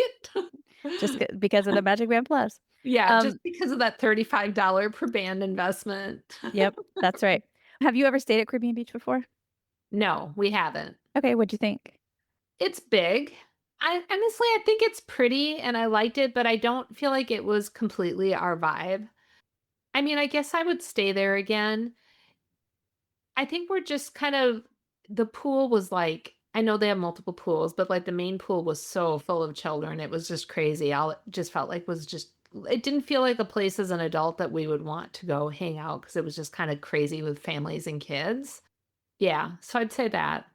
We did make dinner reservations at Sebastian's, which we'd never been to before. We made them actually on the Uber ride over we had an 8 o'clock reservation. That is so wild that they are so open like that. I know. And it was honestly Alex and my son Julian, it was their favorite meal we had was at Sebastian's. It's so good. And you were talking about how expensive the food was at Epic Universe, but Sebastian's, even compared to Disney World prices, isn't too bad. No, it really wasn't at all. Yeah, I thought that it was a really great value for what we got there. And we just really enjoyed the experience. And it's convenient. Yeah. And I mean, I will say like right away too, having done the Animal Kingdom Day and then coming in, I don't know, it just felt like everything at Disney just runs so smoothly and the customer service is definitely better at Disney. It just felt like you could just kind of go, even Mm, though we're like go at Disney too, it still felt like just kind of could relax a little bit more at Disney. Like we were yeah. taken care of. That's what it felt like. We Yeah. trust that we'd be taken care of. Which is, I don't think that's an uncommon experience. I do think it's interesting because Universal treats their employees better. So you would think that would translate somehow. Yeah, but if they're not teaching them, you know what I Hmm. mean? If that's not the culture of customer service, then I've heard that though from the employees that they are treated better. They are. Anyway, it is interesting how that works. Yeah. Yeah, so we did the dinner at Sebastian's. We loved the meal. And then we went to bed around 10 listening to the Hey Disney thing in the room. Kind of cued into that and put some music on, and we all kind of fell asleep listening to that. Your pre-trip, you said Sunday, May 18th. Not only were you rope dropping Hollywood Studios, but you were checking into Riviera. Yep, that's what we did. We got up at 6:45 and went to Bell Services and arranged for bag transfer over to Riviera. And then I actually set up Standby Skipper for the day to use because, again, just because of all the juggling in the last minute, there were just so many things we could not get. So I didn't want to be on my phone all day trying to grab lightning lanes. And it was my first time using Standby Skipper, and we only used it for this day and our next day at Epcot. So we paid $45 for those 2 days, and it was completely worth it. Honestly, there are definitely things it got for us. There's no way I would have ever found or been able to grab. And when you consider that $45 works for up to a week and for up to what, like 10 people or something? Yeah. It's really cheap compared to the value. Yep, I totally agree with that. So definitely would use Standby Skipper again. But you had pre-booked ones, so you were just going to use some of your pre-booked and then have it look for everything else, I guess. I had pre-booked the earliest Slinky Dog I could get was that evening, so I actually booked it. And then I just booked a Toy Story Mania right around that same time so we could go from one to the other in the evening, and I didn't book anything else, honestly, and then just set up Skipper to start searching for some of the other stuff for us. Because So almost everything was in the later afternoon or evening that was available. did you do a burner one earlier in the day so that you could start to book like that though? Well, I originally was gonna do that, but then I canceled it because, like I said, I wasn't seeing anything that was open even. So, I mean, I know that things can open up or sometimes I don't know if Disney actually drops things. I know people cancel them sometimes. Mm. Does Disney drop lightning lanes?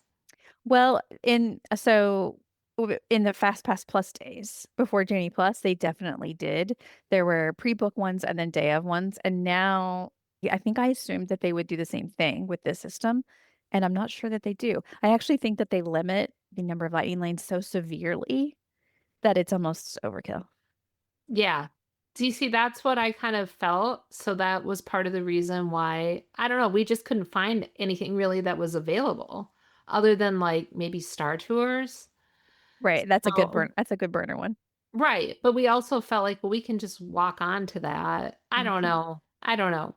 So we set up Standby Skipper to grab some things for us. We got there, I'd say we got there, I don't know, what, maybe half an hour before rope drop. And they let us in at 8:15 maybe, they opened, and we went to well, we had gotten Joffrey's at the Skyliner, so we took the Skyliner over to Hollywood Studios, and yeah, they let people in around 8:15. We went to Rise right away for our Mhm. first ride in the morning, We got midway through that queue and it went on an extended delay. Mhm. So they gave us the lightning lane though to come back and ride it again, which we were all fine with. And then we just headed over to Tower of Terror.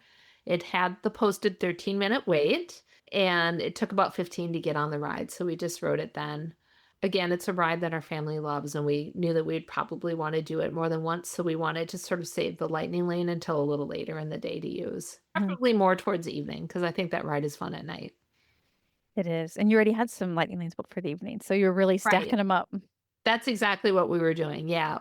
After that, we went back, walked all the way back to Galaxy's Edge so we could get the breakfast Ronto roast wrap Yes. and sat down, ate that, browsed some of the shops in Batu.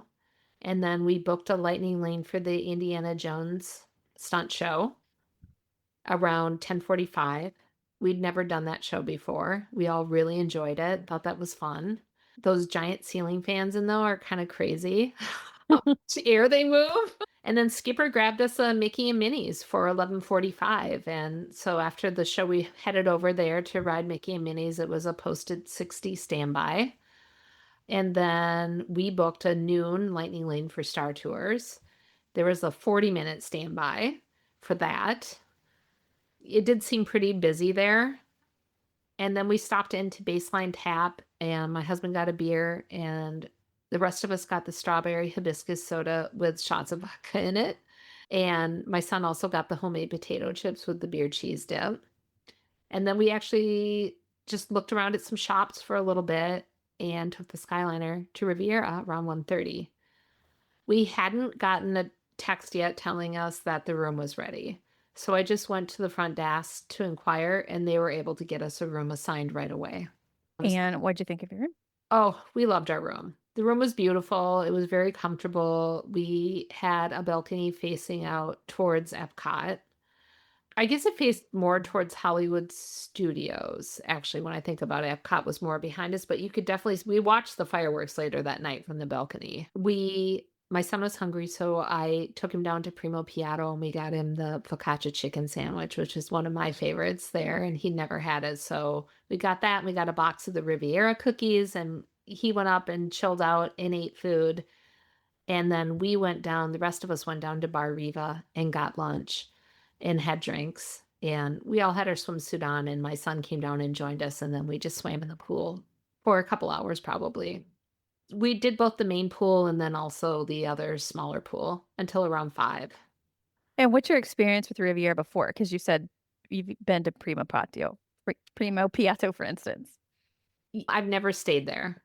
You've just And been there to eat.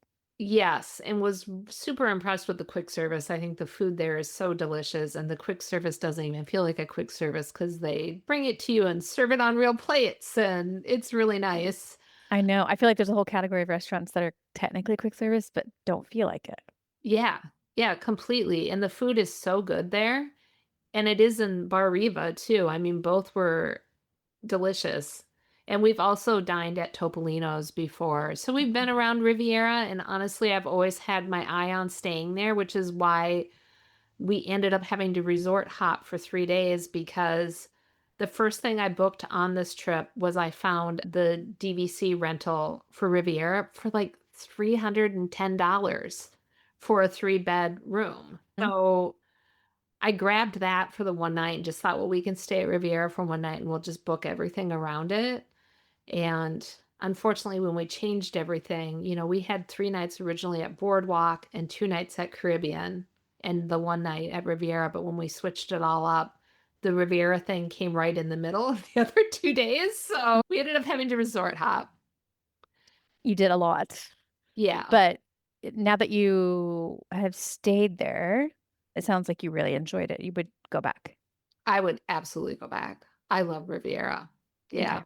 I like the vibe. I just think it's really comfortable. And I'm definitely a Skyliner resort person. I love being on the Skyliner. It's a game changer. It is. It definitely is. Okay, so I think where we left off, you enjoyed time at the resort. Yep, we left the pool around 5 and went up and got ready to go back to Hollywood Studios around 6. It was open till 9 that night. So as soon as we got there, we went right to Rise of the Resistance and used our Lightning Lane pass they'd given us earlier. There was a 50-minute standby for the ride, and obviously we got right on and did that. And then I had grabbed an Oga's reservation for around 6:45. So we went over there and we all had drinks. And I will say my son had turned 21 on this trip, but he hardly drank at all. Like, we were continually offering him cocktails, and he just did not wanna do it, but he did drink one at Oga's. He had the Bispin Fizz, which kinda bubbles up from the bottom, and we had to shoot a video of him drinking that so he could share it with all of his friends. And while we were there, we booked a lightning lane at Tower of Terror. Actually, Skipper grabbed that for us, the lightning lane on Tower, around 8 o'clock that night, and it had a 30-minute standby when we got there. So that was the last ride we did that evening, and we left the park around 8:45 and returned to Riviera. We had a 10:30 Beaches and Cream reservation that had been booked, and everybody was pretty tired, so we had ended up canceling that a little probably around 6, we canceled it, and then we went to the room, and the fireworks were happening at Epcot, and we could see them from the balcony, so we went out there and watched the fireworks. And then we went down to Primo Piatto and got food for dinner and just sat down there and ate and really Your enjoyed that. your pre-trip said you thought you might eat at Brown Derby or Woody's for dinner. So at some point you must have decided to just head back to the resort instead. Yeah, that is exactly what we did. Yeah, I think because we ate kind of later at Bar Riva, we knew we weren't gonna be really hungry to eat dinner while we were at Hollywood Studio, so we Mhm. just gave ourselves more pool time and then came back and ate a 9 o'clock dinner at Primo Piatto. It was great. Are dry eye symptoms frequently interrupting your day? Keep dry eyes off your schedule with Refresh Reliever PF Extra Lubricant Eye Drops, offering an advanced formula to soothe and hydrate your eyes. With innovative hydrocell technology to lock in moisture and prevent further irritation, Refresh Reliever PF Extra gives you lasting relief. Equipped with a soft squeeze multi-dose bottle featuring a double lockout system that keeps drops sterile, so you can feel confident using it. Refresh has been delivering relief from dry eye symptoms for 35 years. It's a track record of success that has earned the trust of physicians and patients alike. You deserve relief from your dry eye symptoms, and your eyes deserve extra. Find Refresh online or in the eye drop section at all major retailers. FSA and HSA eligible. This podcast is supported by Talkspace. When my husband came home from his military deployment, readjusting was hard for all of us. Thankfully, I found Talkspace. Talkspace provides professional support from licensed therapists and psychiatric providers online. Military members, veterans, and their dependents ages 13 and older can get fast access to providers, all from the privacy of their computers or smartphones. I just answered a few questions online, and Talkspace matched me with a therapist. We meet when it's convenient for me, and I can message her anytime. It was so easy to set up, and they accept TRICARE. Therapy was going so well, my husband and I started seeing a couples therapist through Talkspace too. Talkspace works with most major insurers, including TRICARE. Match with a licensed therapist today at Talkspace.com/military. Go to Talkspace.com/military to get started today. That's Talkspace.com/military. All right. So sounds like a really good long day. You have one more full day, which is Monday, May 19th, and another resort change, this time to Boardwalk. Yes, I will say that night, one of the things that we had to cancel from our original trip was our Space 220 reservation, and there was really nothing that was open we could find. And that night, I did find an opening at 2 o'clock for lunch the next day, so I booked that evening. Okay, good thing to mention because we always tell people don't give up. Yep. And you got it the night before. Yeah, we were all very excited about that because we've never dined there before, and we really wanted to go there for lunch. So where did you do bag check at your resort then that morning on Monday? That day, actually, what we decided would be easiest is we just booked an Uber to take us directly over to Boardwalk, and we were going to just do bag check there. And rather than having them transfer the bags over, we just wanted to have our bags and know that they were there. So I booked an Uber that morning. I set up our standby skipper stuff that morning for Frozen and Remy's to try to get both of those rides. And I'd also only decided to buy the multi-pass for Epcot the day before. So there was really very little available. I was really counting on Standby Skipper to get us some stuff. The one thing that I did have booked was the individual lightning lane for Guardians of the Galaxy at 1:30. So we went in with that. Okay. We took the Uber to Boardwalk. On our way there, they actually told us our room was ready. So when That we was got, early. yeah, it was really early. Yeah, so it was perfect. We got there, we went right to our room and checked in, left our luggage, went and grabbed coffees in the coffee shop there at Boardwalk.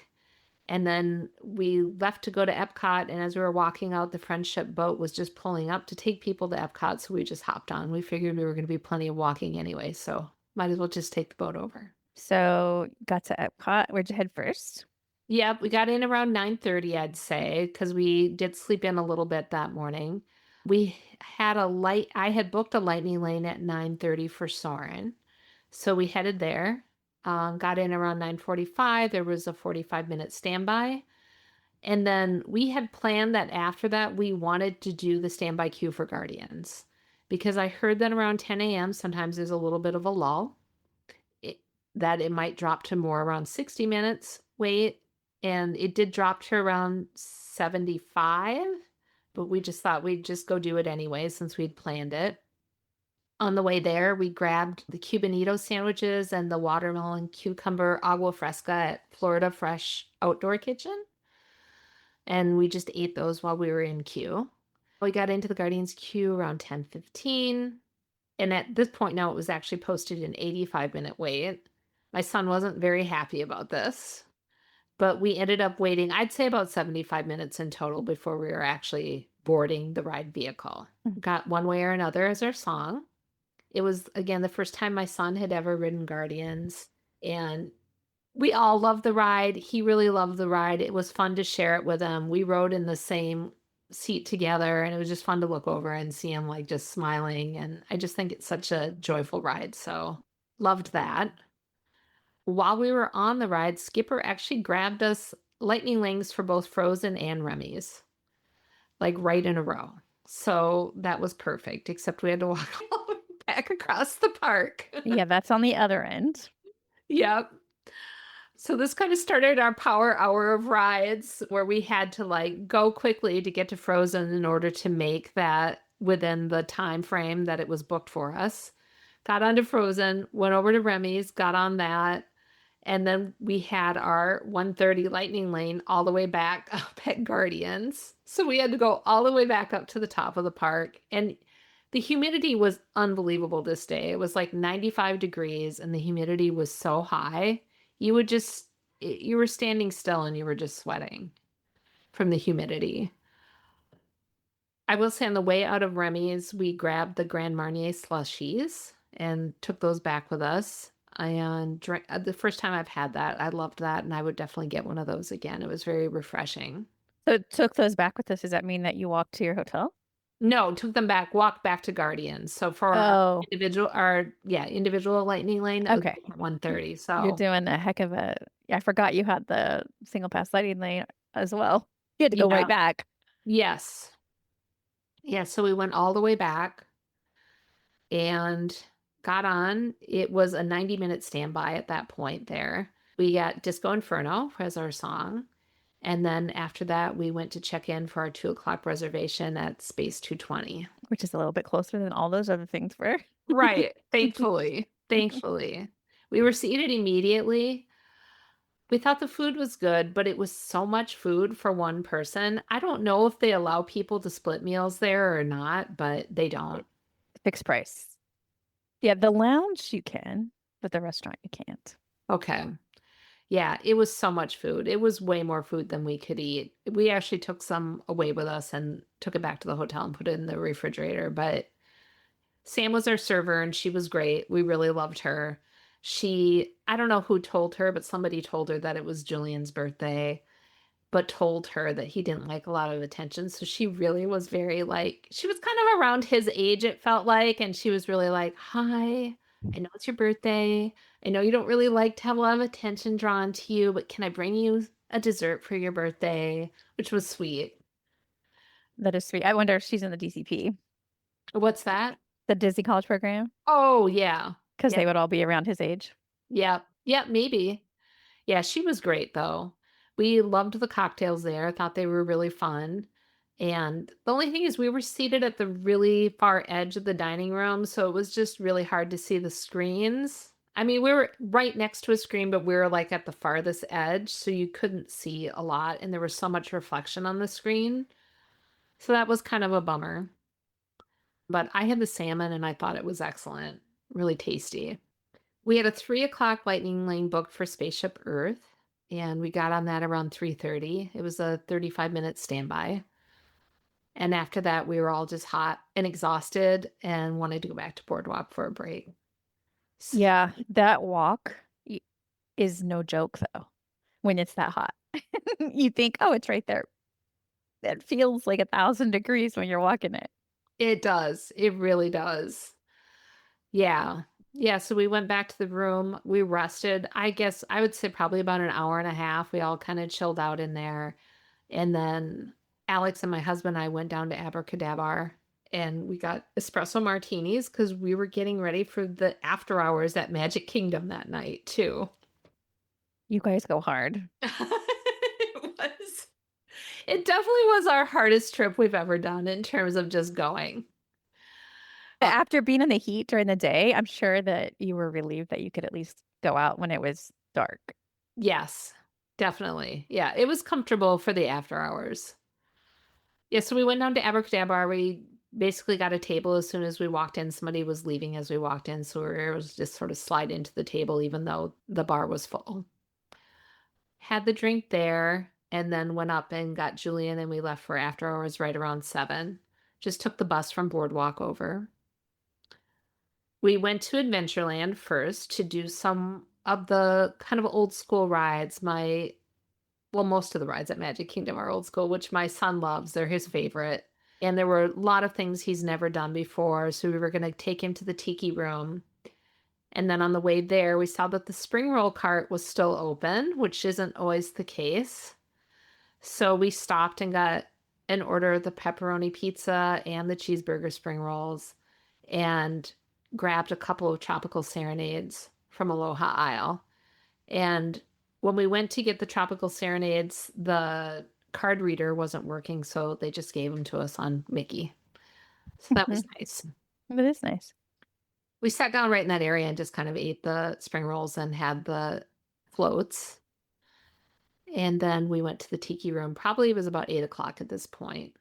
Obviously, it was a walk-on. There was no wait. My son loved it. He even asked to go back to it later again in the evening. And then we also went to PhilharMagic, which none of us had ever seen, and did that around 8:30. Again, just a walk-on. And when we came out, the fireworks were just starting, so we kind of scurried over to watch the fireworks. From Fantasyland or from in front of the castle? We watched it. I'd say it was a little bit more towards Fantasyland. We were kind of off to the side. Yeah. But you didn't go around the front to try to see it? No. We had a little bit more of a side view. It was the first time my son had ever seen the fireworks at Magic Kingdom too, and he really enjoyed it. It was just, for me as a mom, it was just really fun to have those moments to see his face sort of lighting up, experiencing these things, which definitely happened during that show. And then after the fireworks, we went and rode Haunted Mansion. This was probably around 9:45, so it technically was not the start of after hours yet. It was a walk-on. It's also one of our favorite rides. And then we came out and it was about 10 o'clock. So we decided we'd hurry over to Tron to try to get on before the queue got to be too long. Last time that I did after hours at Magic Kingdom, we went right at the beginning and it was probably, I would bet, a 30-minute wait, but we were literally right there when they opened it for after hours. And here we were coming, all the way from the hub over there, and it was 10 o'clock. So we got there, I don't know, maybe 10:15, and it posted, I think, a 40-minute wait, but I don't think it took more than 20 minutes, honestly, for us to get on the ride. That's not bad at all. No, it wasn't bad. And in fact, all night, it did not have long waits. And I don't know why that is, if people just weren't going on it or they've just had more people working the ride than normal. I have no idea. Or the after hours just wasn't super busy. It was definitely busier than because again, we've gone in January and the after hours can be so quiet then. It can be almost eerie, like you're walking through the park and there's nobody there at all. That is spooky when that happens. It is weird. And this was not like that. There were always people everywhere we went. So it was definitely busier than other after hours we've done. So anyway, we got on Tron, and after that we went over to Space Mountain, which is one of my son's favorites. I kind of hate Space Mountain. It's just the ride vehicle. Again, it's all of that jerking around that it does that you can't anticipate in the dark. I know, but it being your son's favorite, I'm like, do it while you can, kid. Right. Yeah. Because it gets harder. Right. So we went on that. Then we came out, we just grabbed some of the free popcorn and beverages that they have there for the after hours people, and we got on the people mover and just ate popcorn and had our beverages while we rode the people mover. And by the time we were on people mover, actually the after hours fireworks started. So the second show that they do for them. And so we could watch some of the fireworks on the people mover. That was fun. That's kind of a nice view when on the parts where you're outside. Yeah. And after that, we just decided to try to hit some of the other rides. We kind of did one thing after another. We went to Winnie the Pooh, which none of us had ever ridden. It was a 10-minute wait. We went on Seven Dwarves. It had a posted 20-minute wait, but I think we waited probably closer to 30 minutes. And the other thing about that is, well, it was cooler that evening. It was really humid. And I don't know what was going on with that queue, but that queue was so hot. It was like a little heat bubble that it was holding in. So did that. And then we went to Small World. We each had our own bench in the boat because there was nobody there. Everything was basically a walk-on at this point then. We went on Jungle Cruise. We went on Pirates of the Caribbean. We split up at this point, and my husband and my son went back to ride Magic Space Mountain again. And then Alex and I went and rerode Haunted Mansion. And at this point, it actually was already the end of the night. That's it. You fit a lot in. Yeah. So we got our bus back to Boardwalk around 1:15. And I canceled our 10 a.m. reservation for BOMA the next day because I knew everybody was going to need to sleep in. And we were in bed around 2 a.m. Yeah, that's a late night, but you got a lot done with your tickets. Yeah. So Tuesday, May 20th, you did have the boba brunch, but you canceled it. So what did you do before your flight? Got up around 10 a.m. We packed and went down and checked our luggage with big services. And then I made an 11:45 reservation for us at Ale and Compass. Just decided to stay in the area and do something right there. We kind of walked around the boardwalk a little bit in the morning and went down to the pool, which we never took advantage of while we were at Boardwalk, and looked at the pool. My family really loved Boardwalk. Like, we definitely would go back there and stay again. We loved the proximity to Epcot, the fact you could get on the Skyliner there. Just, the whole vibe of Boardwalk is nice. So then we went over to the yacht club for lunch. We had the Parker House rolls to start with, and each got an entree, and then we shared the Boston cream pie for dessert. It was a nice way to end the trip, the meal there. I'd never eaten a meal over at Yacht or Beach, so that was kind of fun to go over there and do that. Have you been there before, just like inside? Just briefly, we've been inside the lobby at Yacht one time when we were just, I think, using the bus there. Yeah, so that was it. Honestly, we probably would have, if the pool had been functional, we might have booked a stay at Beach Club on this trip, but because the pool wasn't, didn't do it. Yeah, and then we caught our Uber to the airport at 1:30 and had a really fast and smooth passage through security, which doesn't always happen in Orlando. We had a really disastrous one the last time we were there, and people missed flights, actually. It was so bad. That gets intense when you're in the line and people are about to miss. Yeah. So we got through security and then learned our flight was delayed by an hour. Yeah, and that was it. And then they also said that they were asking people in our assigned zones on the plane, which we were flying Delta. They asked us to check our bags because the flight was full. So we went and checked our bags. And when we got on the plane, all of the luggage bins were open. And nobody had any luggage in them. What? So that was annoying. You could have kept your bags. Right. Got into Minneapolis at 7:30 and we were home by 8:30. And also the temperature had been up in the upper 80s when we left here in Minneapolis, and it was 40 degrees when we got home. Wow. We had left some windows cracked in the house just because it was warm, and it was freezing in our house when we got home. It was a huge change from 95 degrees to 40 degrees. 40 degrees on May 20th? Right. Yeah. That seems a little late in the year for those kind of temperatures. Yes, definitely not normal at all. And also a big change from your trip.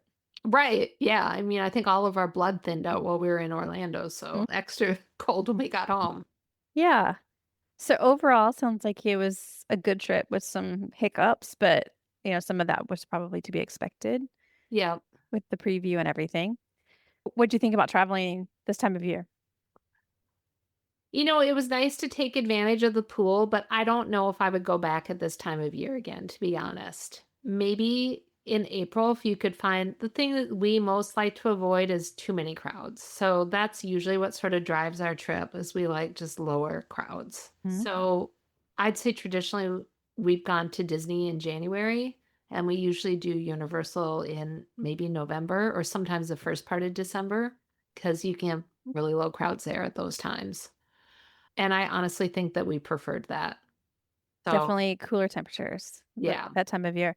Now, when you were at Caribbean Beach, you said, a lot of families, not necessarily your vibe right now, but it sounds like you really like the Riviera and the Boardwalk and some of these. So DVC ownership, has it crossed your mind? It has crossed my mind, and I have not gone to any of the information sessions. I'm not sure I even entirely still understand exactly how it works. I mean, I know what it is in general, but I feel like I need to learn more about it. I can't say I think my husband is on board with that idea. So, Have them go listen to the DVC episode I did with all the owners, okay. because the one thing that everyone said in common was they wish they had done it sooner. And I say this, I'm not a DVC owner. So well, I don't think everybody should be necessarily, but it seems like it would fit your particular tastes. Yeah. Yeah, definitely. I do think, I mean, we've stayed at obviously other places at Disney too, like Animal Kingdom and not Fort Wilderness Lodge. We've stayed at Pop, which honestly, I would stay at Pop before I'd stay at Caribbean. If I was Mm. looking to kind of save a little money, I'd probably go there instead. I liked the layout of the rooms better. It was just more efficient to be in. Yeah. Okay. So maybe someday, but it seems like it would fit if you guys decided to do it. You would get to stay at all your resorts that are sort of in your taste. Absolutely. Yes. All right. So future trips, you obviously get to go a lot. So what are you thinking for next trip? Well, we don't have anything booked. Honestly, I'm thinking in my head, maybe we do a cruise in January when my son's home on break from college. And maybe we do a couple days at Disney, or maybe, who knows, maybe we go to Epic for those 2 days to try it now that it's fully operational. With at your son's age and his interests, what do you think he would be most interested in? Is he interested in a Disney cruise?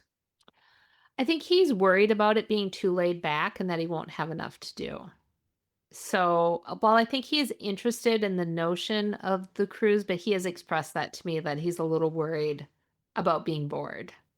He won't be bored. Okay. He won't. I think a lot of people think that, but it's so busy. I mean, Okay. if you want it to be, but like he likes downtime too. And so the beauty is you can have that as well if you need it. Yeah, and it's a lot easier to get around to have the downtime because you're just there on the ship. You're right there. Yeah. So yeah, it can be really fun in that way. Yeah, But and I mean, I also am very interested in going to Disneyland, and Mhm. I think my son would love it because he's so into the old school rides too. So, I think that's another thing that I would consider. Yeah, I think you would probably like both quite a bit. It would be interesting for you to compare to Disney World and just how you like it more or less, etc. Yeah. So, And yeah, my husband and I also have talked about doing a transatlantic Disney cruise. For long. Do you have the time available to do that? Because I think that's the only hiccup for a lot of people. My husband obsessively banks his vacation time, so he always seems to have a ton of that, and I'm an artist, so I'm self-employed, so I have the time when I choose to have the time. Yeah. Great. Yeah. Then that's fun. That's on my bucket list too. I think that would be Yeah. really fun. Yeah, and I So- think that's the episode that you did where you talked with the woman who had done the transatlantic cruise, like, Mhm. that was actually the episode that really sold me on wanting to do a Disney cruise. Kelly. And I think she's a big cruiser too. So that was really fun to hear all of Yeah. her experience. Yes. And it was very enlightening on the transatlantic because they did so many fun activities and it feels like a very different vibe than most cruises. Yeah, I felt like it was really it felt like their interests are very similar to my husband and I, so I was like, "Okay, I think we would really like this." Yeah. And not very expensive in some cases. She didn't pay a ton. So that seems like a good option. Yeah, definitely. Okay. Well, I hope you get to do it then someday. That would be fun. And I thank you for taking notes during your trip and taking the time today to share. Absolutely, it was Thanks. really fun. Thanks for having me on. I hope you enjoyed that conversation or both conversations with Holly. I definitely did. She's a delight. Such a delight. We kept talking on the after chat that is up on Patreon right now, where I asked her different questions about her trip, but also just about her life as an artist because she has made a transition from a corporate to artist, which is something I think a lot of people dream of but never do. And so I was curious to talk to her, and we did that on Patreon. It's up now in video and audio form. If you're interested, go check that out. If you're not a patron, go ahead and sign up. We'd love to have you. I think that'll wrap up this episode of WDW Prep to Go. For more information, please check the show notes in your podcast app or head to the website, wdwprepschool.com. Click on podcast at the top, scroll down to episode 463. Until next time, I will see you on the site.